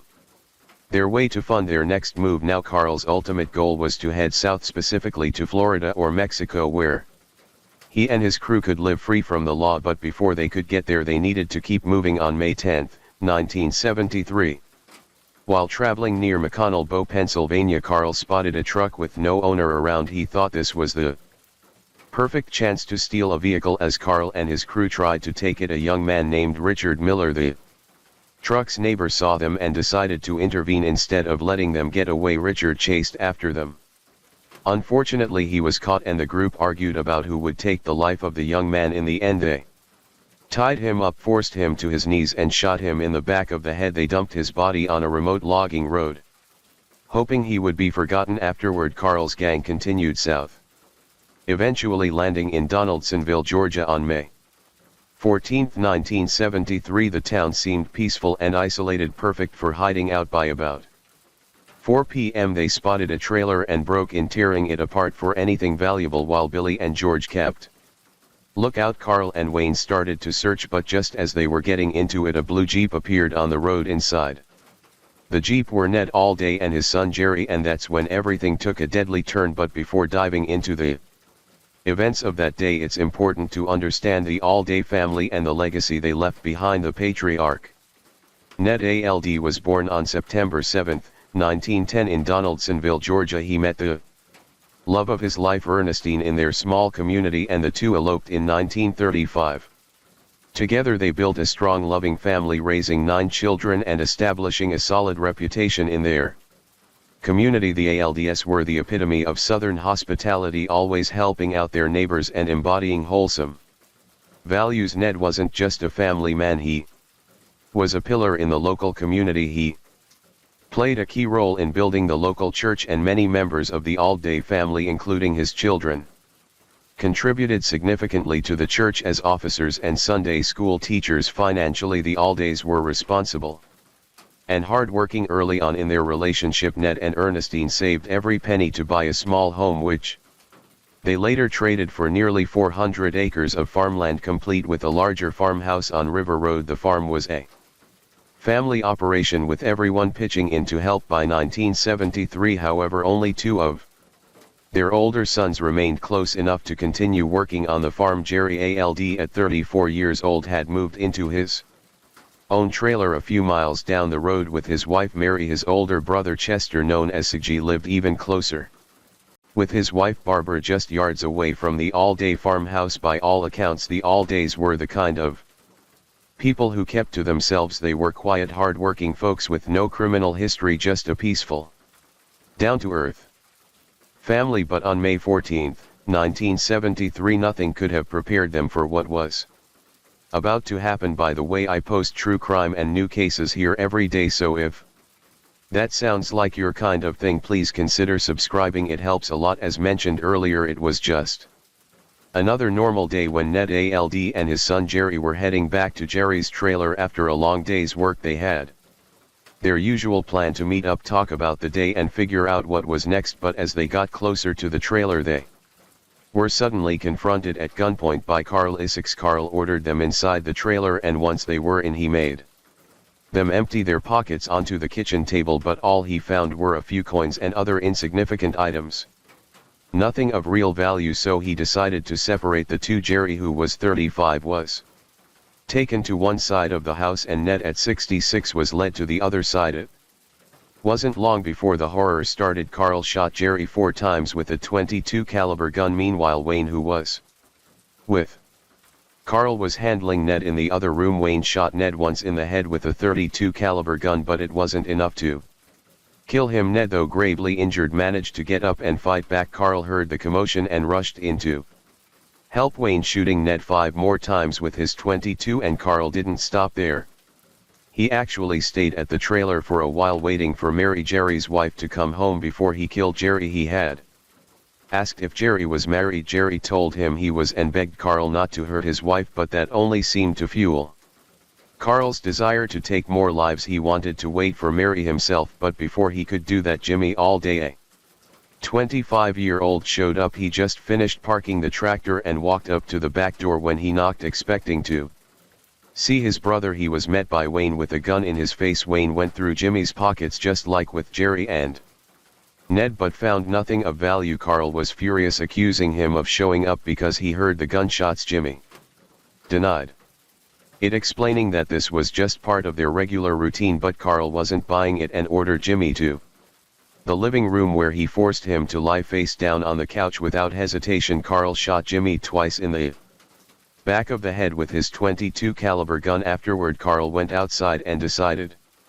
it was time for him and his crew to leave, but as he was moving the tractor, he heard another car pull up. It was Mary Alday, Jerry's wife, returning home with groceries. Carl snuck up behind her and pressed a gun to her back, just like he had done to the men. Mary was forced into the trailer and Carl rifled through her purse, finding only $1 and some small items. But just as Carl was dealing with Mary, 2 more Alday family members arrived: Chester, Ned's son, and Aubrey, Ned's brother. They were laughing and chatting when Carl, already on edge, stormed outside and captured them at gunpoint. They were forced inside the trailer, where Mary was crying uncontrollably at the table. Carl and Aubrey took a moment to observe her distress before forcing Chester to sit on the floor. Then Carl and Wayne took action. Wayne pushed Chester into the bedroom where Ned's lifeless body lay, and without hesitation he shot Chester once with his gun. Carl, not done yet, turned his attention to Aubrey, who was 57. He led him into the same bedroom and shot him once. In a tragic final moment when the bodies were found, it was clear that Aubrey's fingers were folded over Jerry's, his nephew. It was as if in his last moments Aubrey reached out to hold Jerry's hand, a heartbreaking symbol of love and loss, before succumbing to his injuries. After the brutal killings, Mary Al was dragged from the bathroom and taken back into the kitchen, where Carl didn't show any sign of mercy, assaulting her himself once he was finished. Wayne did the same. By now the gang had decided it was time to leave, but they weren't done yet. They took Mary in her car, driving deep into the woods, but Carl wasn't done tormenting her. He yanked her out of the car by her hair and dragged her through the dirt. He assaulted her again, humiliating her in ways no one should ever have to endure. Then, in a chilling and twisted display, they took degrading photographs of her. After all the suffering, they decided it was time to end her life. George then forced Mary onto the ground, her face pressed into the earth. He shot her once in the back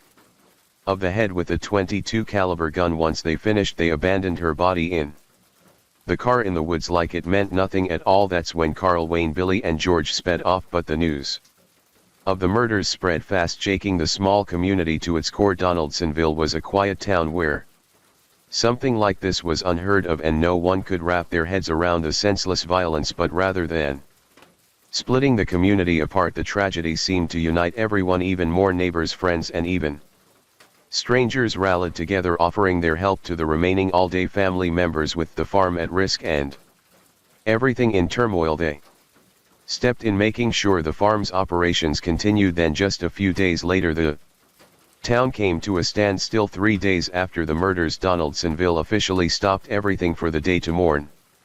The Allday family. The mayor declared a day of mourning and the streets were empty as if the entire town had hit pause. On May 17, 1973 the funeral processions began and nearly every single person from the town and many from surrounding areas gathered outside the Spring Creek Baptist Church. The church was way too small to hold 6 coffins and the huge crowd that showed up to mourn, so they ended up holding the funeral right outside on the church grounds. The Allday family was remembered for more than just their hard work and dedication to the community. They were the kind of neighbors everyone wanted, kind, helpful, and always there when needed. But while the town was grieving, the fugitives had already made their way to West Virginia, trying to put as much distance between them and the crime they'd committed.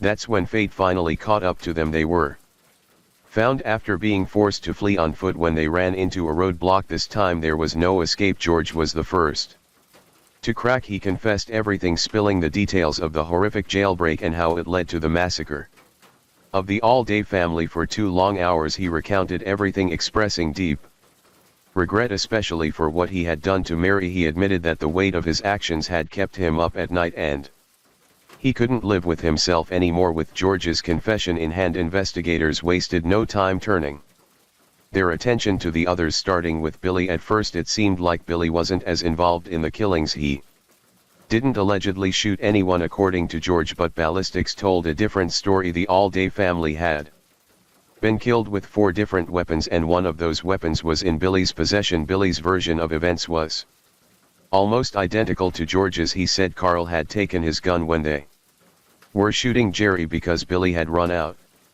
of bullets. Since the story seemed believable and Billy was too young for the death penalty, investigators decided to flip him in exchange for his testimony against the other 3. Billy was given to 40-year sentences for theft charges and he was more than willing to take the deal. Then came Wayne, who was a whole different story. He had no remorse whatsoever. In fact, he sounded proud when he talked about what he had done. He even smiled as he described the killings, bragging about how he took the lives of the Alldays. Wayne wasn't backing down from his actions and made it clear he had no regrets. And then there was Carl. When investigators tried to get him to talk, he refused to say a word. Instead of confessing, he gave them the oddest response. It was a pretty mayday, that was it. No remorse, no explanation, just an eerie no nuance in the face of his crimes. But the evidence against Carl and his crew was undeniable. Their fingerprints matched those found at the crime scene, and the bullets they had in their possession were the same as those used to kill the Allday family. Additionally, they were found with several personal items from the Allday family, including jewelry, further linking them to the horrific massacre. The escapees were returned to Georgia on May 24, 1973 and arraigned at the courthouse in Donaldsonville. George, Carl, and Wayne faced 6 counts of murder and multiple felony charges, including assault, kidnapping, armed robbery, and grand theft. While the trio sat in separate jails miles apart, the community was furious. They demanded justice and even threatened to take matters into their own hands. But with the trials on the horizon, the town didn't need to resort to street justice, as if things weren't complicated enough. Information about the missing teenager Richard Miller from Pennsylvania began to surface. An eyewitness came forward claiming that Richard had been chasing a group of men matching the fugitives' descriptions. Law enforcement believed that if Carl and his crew were involved, Richard was likely dead. After some pressure, the men confessed to killing him, with Wayne Coleman volunteering to lead police to his body. However, things didn't go as planned. After being flown to Maryland, Wayne took police on a wild goose chase around the borders of Pennsylvania and Maryland, only to admit that he had no idea where Richard's body was. But then, in an unexpected twist, Carl offered his help. He was transported out of state, but this time he proved to be more cooperative. Carl led investigators to a small town in Maryland called Flintstone, where he gave precise directions to Richard Miller's remains. Carl's trial began on December 31, 1973. Several witnesses were called to the stand, including members of the Al family, who identified personal items that had belonged to their loved ones found in Carl's possession. The sheriff and responding officers also testified. However, the most shocking witness was Billy Carl's 16-year-old brother Billy. Took the stand on January 4th recounting the tragic final moments of the old family. His testimony lasted for 2 hours. And it left a lasting impact. After the case went to the jury, it didn't take long, just a little over an hour, for them to return with a verdict guilty on all charges. Additionally, on January 7, 1974, the jury in Carl Isaac's case recommended the death penalty and the judge agreed. George's trial followed, starting on January 9, 1974. With a similarly swift process, the jury deliberated for just 58 minutes before finding him guilty on all charges and sentencing him to death. Wayne's trial lasted 3 days, but he too was found guilty and sentenced to death initially. The executions were set for February 15 that same year, but due to mandatory appeals the executions were delayed. If you had it to do all over again, do you really honestly think that it would have turned out differently if you had anything to do about it? Well, it would turn out different in some ways. As far as pulling that trigger and killing them people, I believe it would happen again. This clip was from Carl Isaac's interview on June 12, 1976, where he still showed absolutely no remorse for his actions. Over the years, the men filed several unsuccessful appeals. In 1979, a discovery motion led to retrials for all three. In 1988, the Georgia Supreme Court ruled that the pre-trial publicity had been so overwhelming that the defendants could not have received a fair trial, and that a change of venue should have been granted during the retrial process. Carl was first to face the courtroom again in January 1988 with an emotional testimony from his brother Billy, who recounted the tragic events in 1988. Carl's taped confession, which had been recorded by filmmaker Fleming Fuller, was also used in the trial, with Carl seemingly incriminating himself despite character witnesses who claimed Carl had reformed, including a woman he had corresponded with and who believed he had changed. The jury once again sentenced him to death. Wayne's trial took place in April 1989, where his attorney claimed Wayne was manipulated by Carl. However, despite his defense, Wayne was sentenced to death. Though after 35 hours of deliberation the jury became deadlocked and a mistrial was declared. Eventually Wayne was sentenced to life in prison with the possibility of parole after 15 years. George, however, was deemed mentally incompetent to be executed due to his low IQ, leading to him receiving 6 life sentences after pleading guilty by reason of mental deficiency in 1988. By this point many people were outraged. Not only were the suspects still alive and living well in prison, but the Allday family had also faced serious financial hardship. Along with their emotional pain, the surviving members lost their farm and much of the family's wealth. Ernestine Auld, the last member of the family to survive, passed away in 1988, leaving behind a legacy of grief and financial ruin. But out of all the pain and tragedy, something positive did come from it, thanks to Paige Barber, the granddaughter of Ned Allday and the niece of several of the victims. As the voice of the Allday family, Paige fought hard for the passage of the Allday Family Bill in 2003. This law made it a requirement for state officials to contact the families of victims in death penalty cases twice a year. Before this bill, families had a tough time getting any updates on what was happening with their loved ones' cases in the legal system. Additionally, books and films were created to share the Allday family's heartbreaking story, like the 1988 film Murder One and the book Blood Echo by Thomas H. Cook. These works helped bring national attention to their tragic experience. As for the men involved, George Dungji died in 2006 while serving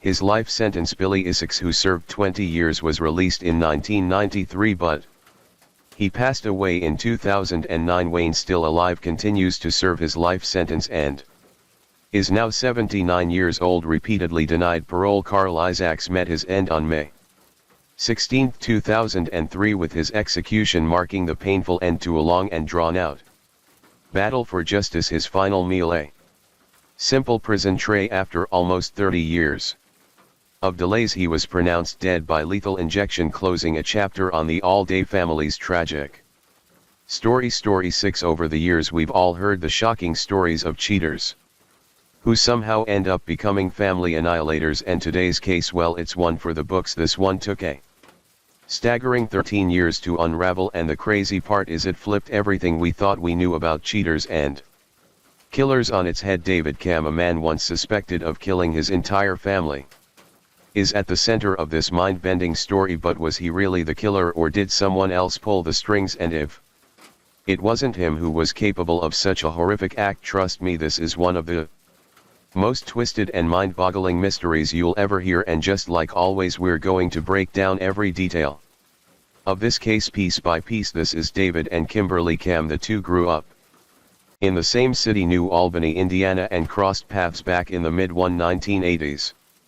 They hit it off, and by 1989 Kim had become David's second wife. Things seemed to be heading in the right direction. That same year David applied to join the Indiana State Police, and before long he was accepted, eventually working as a police officer in the Emergency Response Unit. Fast forward a few years to 1993. And the couple welcomed their first child together, a boy named Bradley. It was Kim's first baby, but David's second, as he already had a daughter from his previous marriage. Life seemed to be good for the growing Cam family, but things began to unravel in the summer of 1994 when David started an affair with a younger woman named Stephanie McCarty, someone he met at the gym. This betrayal couldn't have come at a worse time for Kim. She was pregnant with their second child. The situation escalated quickly. David moved out of their home and into his mistress's, leaving Kim to lean on her family for support. Despite everything, both her family and David stayed by her side, offering the help she needed during such a challenging time.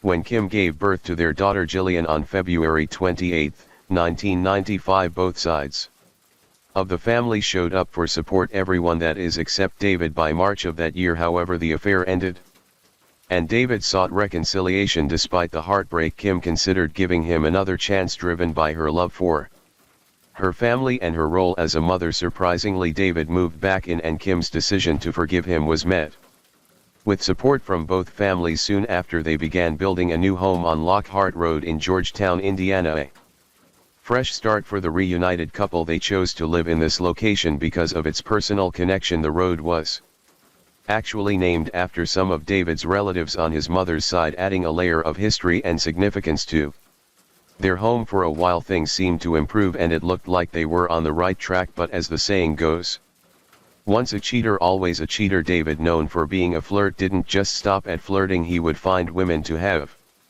casual affairs with, often using his patrol car as his hookup spot. On top of that, David was involved in a lawsuit with two other state troopers accused of assaulting a 19-year-old during an arrest. To add to his already shaky record, there were numerous other complaints filed against him. His ego took a hit when he got demoted yet again, which only fueled his narcissistic tendencies. Fed up with the lack of respect, David made a bold move. He handed in his resignation and joined his uncle's basement waterproofing business, landing a sales position. Suddenly the perks were clear. His new job gave him better hours, meaning he was actually around more often for Kim and the kids, something he hadn't been able to do as a state trooper. Now he wasn't just a stranger in his own home, he was there, involved, plus he was making way more money than he ever did as a cop, which added a touch of luxury to their lives.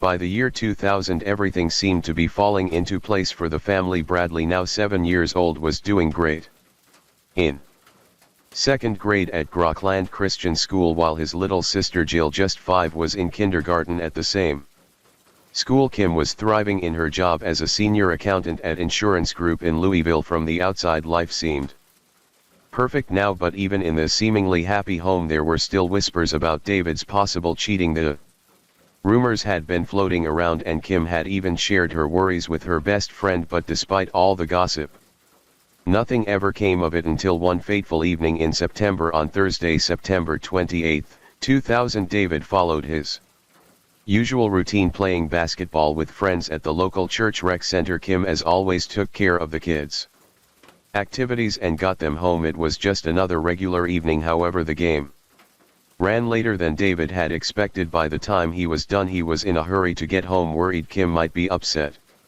Their house was just a few minutes away, so he grabbed his garage door remote and pulled into the driveway. But as the garage door slowly opened, what David saw inside stopped him dead in his tracks. In the garage. His wife Kim was lying on the floor with what appeared to be a gunshot wound to her head. A pool of blood spread across the floor beneath her. The passenger door of her black Ford Bronco was open, but David couldn't immediately tell if his kids were in the car. He rushed to the Bronco and looked inside. In the back seat his worst fears came true. His children Jill and Bradley were in the same horrifying condition as Kim. David's law enforcement instincts took over. He quickly assessed the situation and realized Kim and Jill were beyond saving. David Kim believed his son might still be alive since the boy showed no signs of head injuries. Acting on hope, he climbed into the passenger side of the Bronco, maneuvered through the two front bucket seats and carefully lifted his son out. And when he touched Bradley, he felt a faint warmth in his small body. He placed the boy on the garage floor and began administering CPR. During this process, David's left knee pressed into the middle of the back seat, which caused Jill's head and body to slump forward and to the left. This motion brought her into contact with David's t-shirt, leaving traces of blood on it. Now this moment became one of the most critical points in the case. Whether David was guilty or not, his actions now intertwined his DNA with the crime scene, and when his efforts failed, reality hit him like a truck. David knew he needed to act quickly. In a panic, he called the Indiana State Police Department, his former workplace, for help. After the call, he sprinted across the street to his uncle's house, shouting for someone to tell him what had happened. He then dashed back to the garage, consumed with confusion and fear. When the police arrived at the scene, they found Kim exactly as David had described her, body lying on the floor with her pants removed, blood trailing from her head. Nearby, Bradley's lifeless body was found, while Jill's body was in the back seat of the car. It was immediately suspected that all three victims had been shot to death. By the way, I post true crime and new cases here every day, so if that sounds like your kind of thing, please consider subscribing. It helps a lot. Now in the garage there was a bucket that reeked of bleach. The detectives also found some unidentified fingerprints on the outside of Kim's car, but they didn't think much of it since she parked in a public lot every day for work, which could explain the prints on the floor of the garage. Tucked under Bradley's body was a sweatshirt with the word backbone written inside the collar that no one seemed to recognize. When the police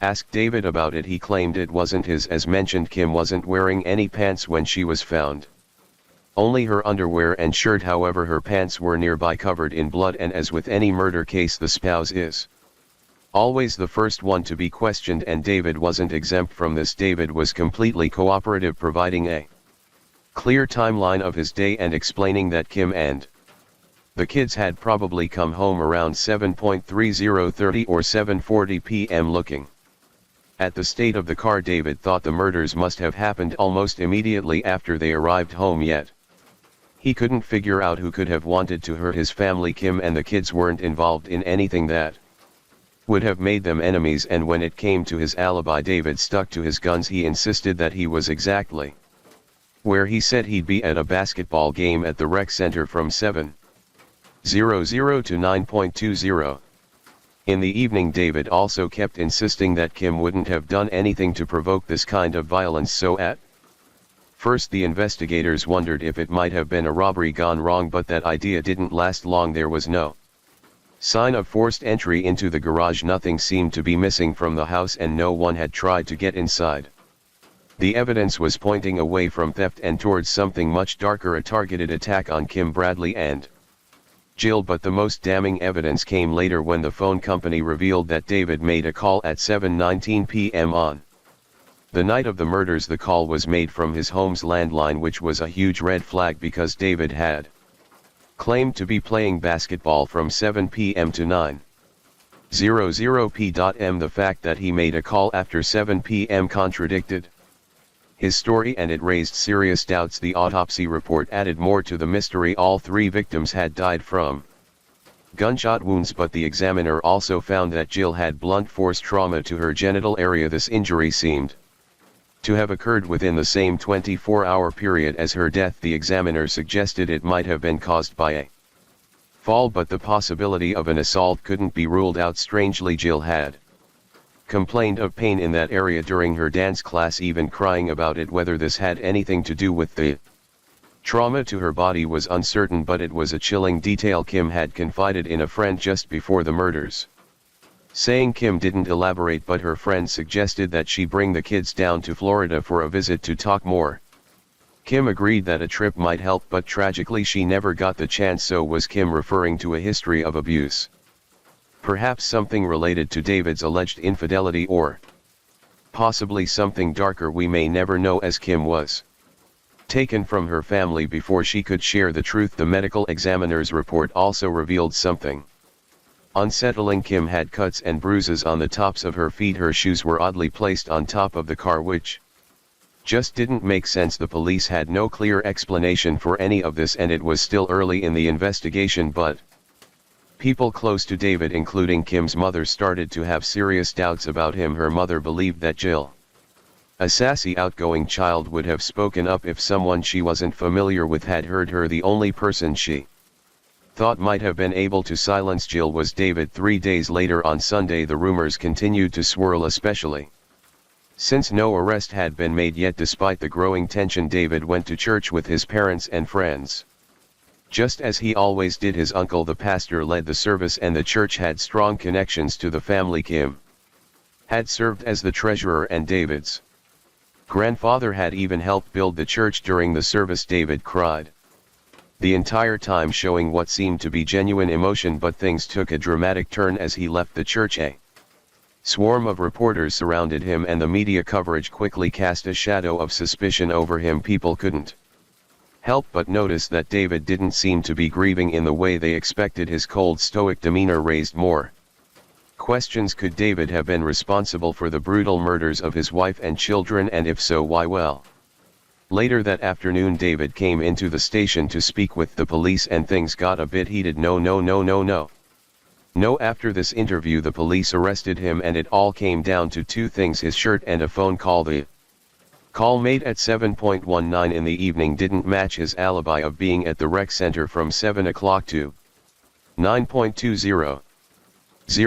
That contradiction was enough to land him in custody, but the aftermath wasn't just about David, it was about his whole family. In the close-knit town of Georgetown, where everybody knows everybody, the Cam family became public enemy number one. Strangers gave them ugly stares, their answering machine filled up with hateful messages, and if that wasn't enough, the local community started calling them a pack of wolves. The fallout even reached David's grandfather, whose church shut its doors because so many members wanted nothing to do with the Cam name. By March of 2002, it was trial time, and the prosecution came in hot, determined to answer the burning question: why would David do this? Their theory: his affairs. They argued David was so done with his marriage to Kim that instead of just filing for divorce, he chose the unthinkable of murdering his entire family. To sell this idea, the prosecution brought in about a dozen women who either had affairs with David or claimed he'd made a move on them while he was married to Kim. Over weeks of testimony, they painted David as a serial cheater with no respect for his marriage vows. Then came the evidence. The prosecution hung their case on two key pieces: blood spatter and that suspicious phone call. But the defense wasn't about to roll over. They argued the blood on David's shirt didn't come from gunfire. Instead, they said it got there when Jill's blood-soaked hair brushed against him while he was trying to save his son Bradley. To prove it, they put on a live demonstration in court using wigs and fake blood, showing how the same pattern could easily happen. As for the phone call, the defense blamed Indiana's notoriously confusing time zones. They explained that the call's timestamp didn't account for a 1-hour difference between zones. When adjusted, the call actually fit David's timeline. It was made before he even left for his basketball game. And then there was David's alibi: basketball. Every single one of the 11 guys on his team testified that he was at the church gym the entire time. He never left, not even for a minute. With this rock-solid lineup, it seemed like the defense had poked some serious holes in the prosecution's case, but the jury didn't see it that way. They convicted David on 3 counts of murder and 1 count of conspiracy, and he was sentenced to 195 years in prison. At first it seemed like everyone could finally breathe a sigh of relief. Justice had been served right. Well, not so fast. David wasn't ready to go down quietly. He appealed, arguing that the evidence about his affairs should have never been allowed in court, and guess what, in 2004 the judge agreed, overturning his conviction. Just like that, the case was thrown back into chaos. David's second trial was scheduled for January 2006, but something game-changing happened in early 2005. The defense pushed for another look at the DNA from the sweatshirt found at the crime scene. Specifically, they wanted the unknown DNA profiles, 2 of them run through Cody's the national DNA database. The prosecution had previously refused, but after a court order they were forced to comply. The test results came back with a match for one of the DNA samples, and it turned out this particular sample had never been tested before, even though the prosecutor had assured everyone it had been analyzed and found no matches. The DNA was linked to Charles Boney, a convicted felon from nearby New Albany. Boney had been out on parole at the time of the crime after being convicted for a series of armed attacks on women, many of which involved stealing their shoes. One of his most recent crimes was an armed robbery and attempted abduction of 3 women at gunpoint. Now, Boney had a disturbing history. Some of his victims reported receiving harassing phone calls for months before the attacks, where he asked what they were wearing and if they wore high-heeled shoes. Boney had also admitted to having a foot fetish, a detail that seemed important to the defense, considering that Cam's shoes had been removed and neatly placed on top of her car in a crime scene that was otherwise chaotic. Kim's feet also showed signs of bruises and abrasions, which seemed suspiciously linked to Bond's past behaviors. Boney was interviewed and took a polygraph test, but the results indicated that he was being deceptive. He denied involvement, claiming he had donated the sweatshirt to charity. However, just 2 weeks later, a palm print from Boney was found on Kim's vehicle, leading to his arrest. But what the police charged him with was conspiring with David to commit the murders. See, Charles ended up giving a 5-page written confession about how he knew David. He said that David seemed like a really sincere guy to him, and apparently they met at a pickup basketball game in New Albany. He also claimed their paths crossed again later at a meat shop, where David asked Charles to buy him an untraceable gun for $250. Charles agreed and delivered the gun, inadvertently leaving his palm print on David's Bronco. However, Charles's story began to change during further questioning. He now claimed that David was a bad guy, accusing him of abusing his daughter Jill in an intimate way and cheating on his wife Kim. According to Charles, David snapped when Kim discovered everything he was doing to their daughter, and that's when David wanted the whole family dead to cover his secrets. Charles said that before handing over the gun, he wrapped it in a gray sweatshirt to prevent oil leaks. He followed David to his house and waited in the driveway. Charles could hear a heated argument and then a gunshot. In a chilling moment, he described hearing Kim's son Bradley calling out, "Daddy, Daddy," before a gunshot rang out. Moments later, Charles claimed David came outside aiming the gun at him as if to kill him too. Charles ran for cover in the garage, where he moved Kim's shoes as if tidying up while fleeing for his life. After hearing a woman pull into the driveway, Charles fled the scene. In his confession, Charles claimed he only sold the gun to David and did not pull the trigger. He was reluctant to report the murders, fearing the authorities would pin the blame on him, especially as a black man. His statement eventually led to his arrest for conspiracy to commit murder, and he was sent back to jail awaiting trial. After his arrest, it was revealed that Charles had previously spoken to Stan Faith, one of the prosecutors in David's first trial. Charles admitted to knowing Stan well and had consulted with him before being considered a suspect. Stan later expressed regret over his involvement. Another clue emerged when police discovered DNA from Charles's ex-girlfriend Mala on the gray sweatshirt at the time they were dating, but their relationship ended shortly after the murders. Mala described how Charles had told her he was going to work that evening but later came home around midnight with scraped knees. He then showed her a gun, something she had never seen before, and she was uncomfortable with it. The next morning, Charles was watching news coverage of the murders with his mother. After a fight, Mala left and did not see Charles for weeks. She later broke up with him, but her blood on the sweatshirt was explained by her being diabetic and frequently pricking her finger for blood sugar tests. Charles's story began to unravel further. Despite claiming he fled the scene without retrieving the gun, his girlfriend's statement contradicted him, suggesting that Charles might have returned for the weapon. This fueled doubts about David's guilt. Still, both men were charged with the murders. While in jail, Charles wrote an autobiography, Blackbone, where he openly discussed selling the gun to David and his role in the murders. He also mentioned that David had promised him Kim's life insurance money in exchange for the gun. Charles's writings, along with his confessions and testimony from Mala, helped secure his conviction for conspiracy to commit murder. In 2005, Charles was sentenced to 225 years in prison as a habitual offender. And if you're asking what about David, well, his second trial kicked off on January 17, 2006, and things were about to get even more complicated. Remember, the reason he was granted a retrial in the first place was because the judge ruled that the prosecution had made a mistake by discussing David's many affairs. So when the second trial began, the courtroom was officially barred from talking about his infidelity, which had initially been one of the prosecution's key arguments. Without that piece of the puzzle, the prosecutors needed a new angle, and they didn't hold back. They pivoted to a shocking accusation: David had been abusing his daughter Jill for a long period of time, and to cover up his actions, he murdered his entire family.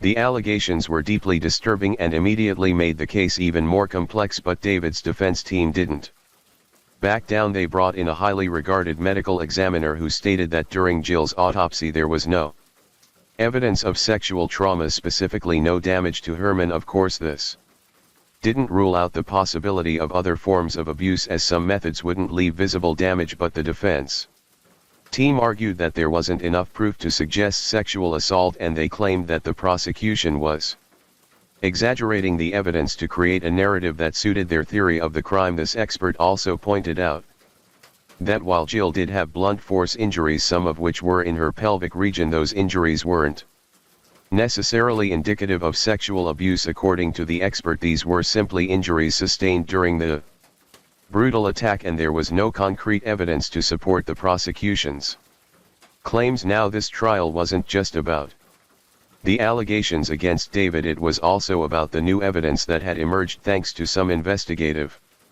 work that had tracked down Charles. The police uncovered a wealth of new details, much of which came from Charles himself.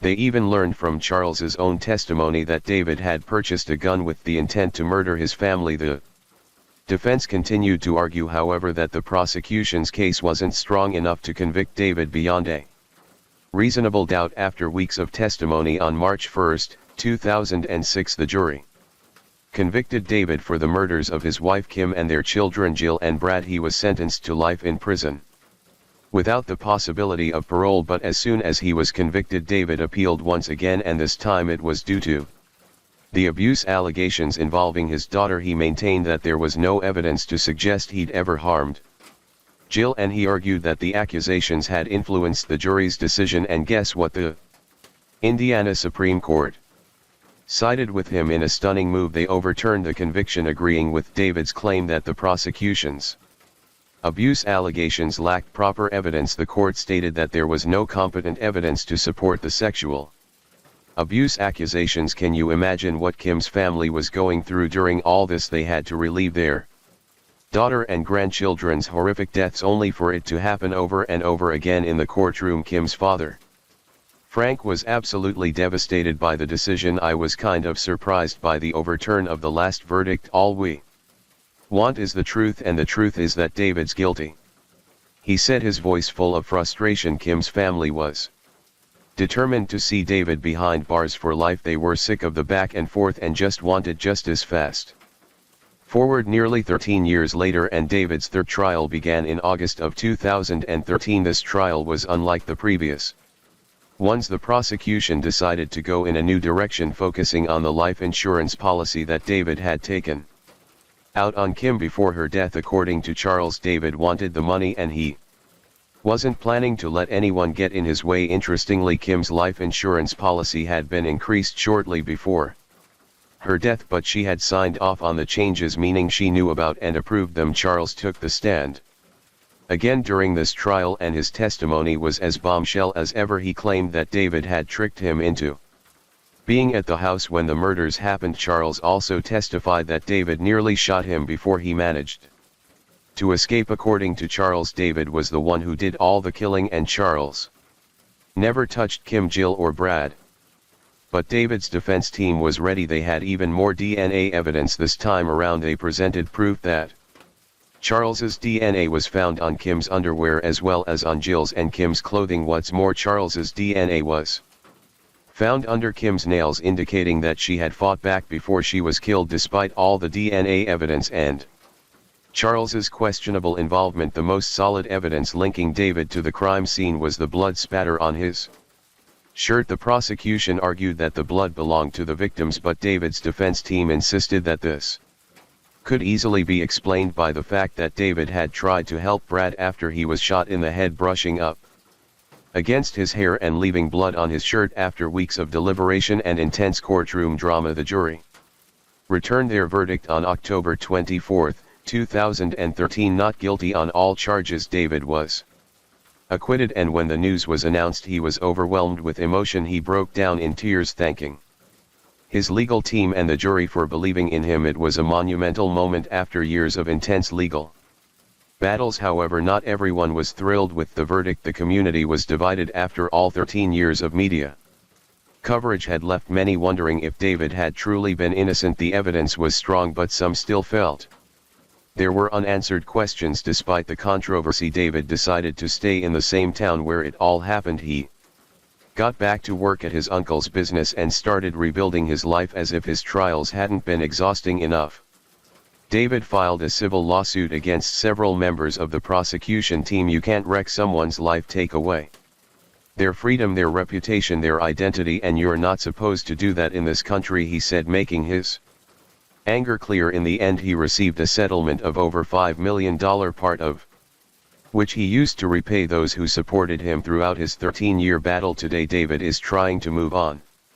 He's rebuilt his life from the ground up, but the pain of losing his family and reputation is still there. Since the acquit, he's remained in contact with the jury members who helped secure his freedom. He was even hired by the Innocence Project as a case coordinator. The nonprofit works to exonerate wrongfully convicted individuals, and David seems to be a perfect fit for the organization given his own wrongful conviction experience. Meanwhile, Charles, the man at the center of all the controversy, still maintains his innocence. He's claimed to have found Jesus and is now a devout Christian. In recent interviews, he's given several versions of what happened that night, but his story hasn't wavered. He says that on the night of the murder, he took an untraceable weapon to the CM residence.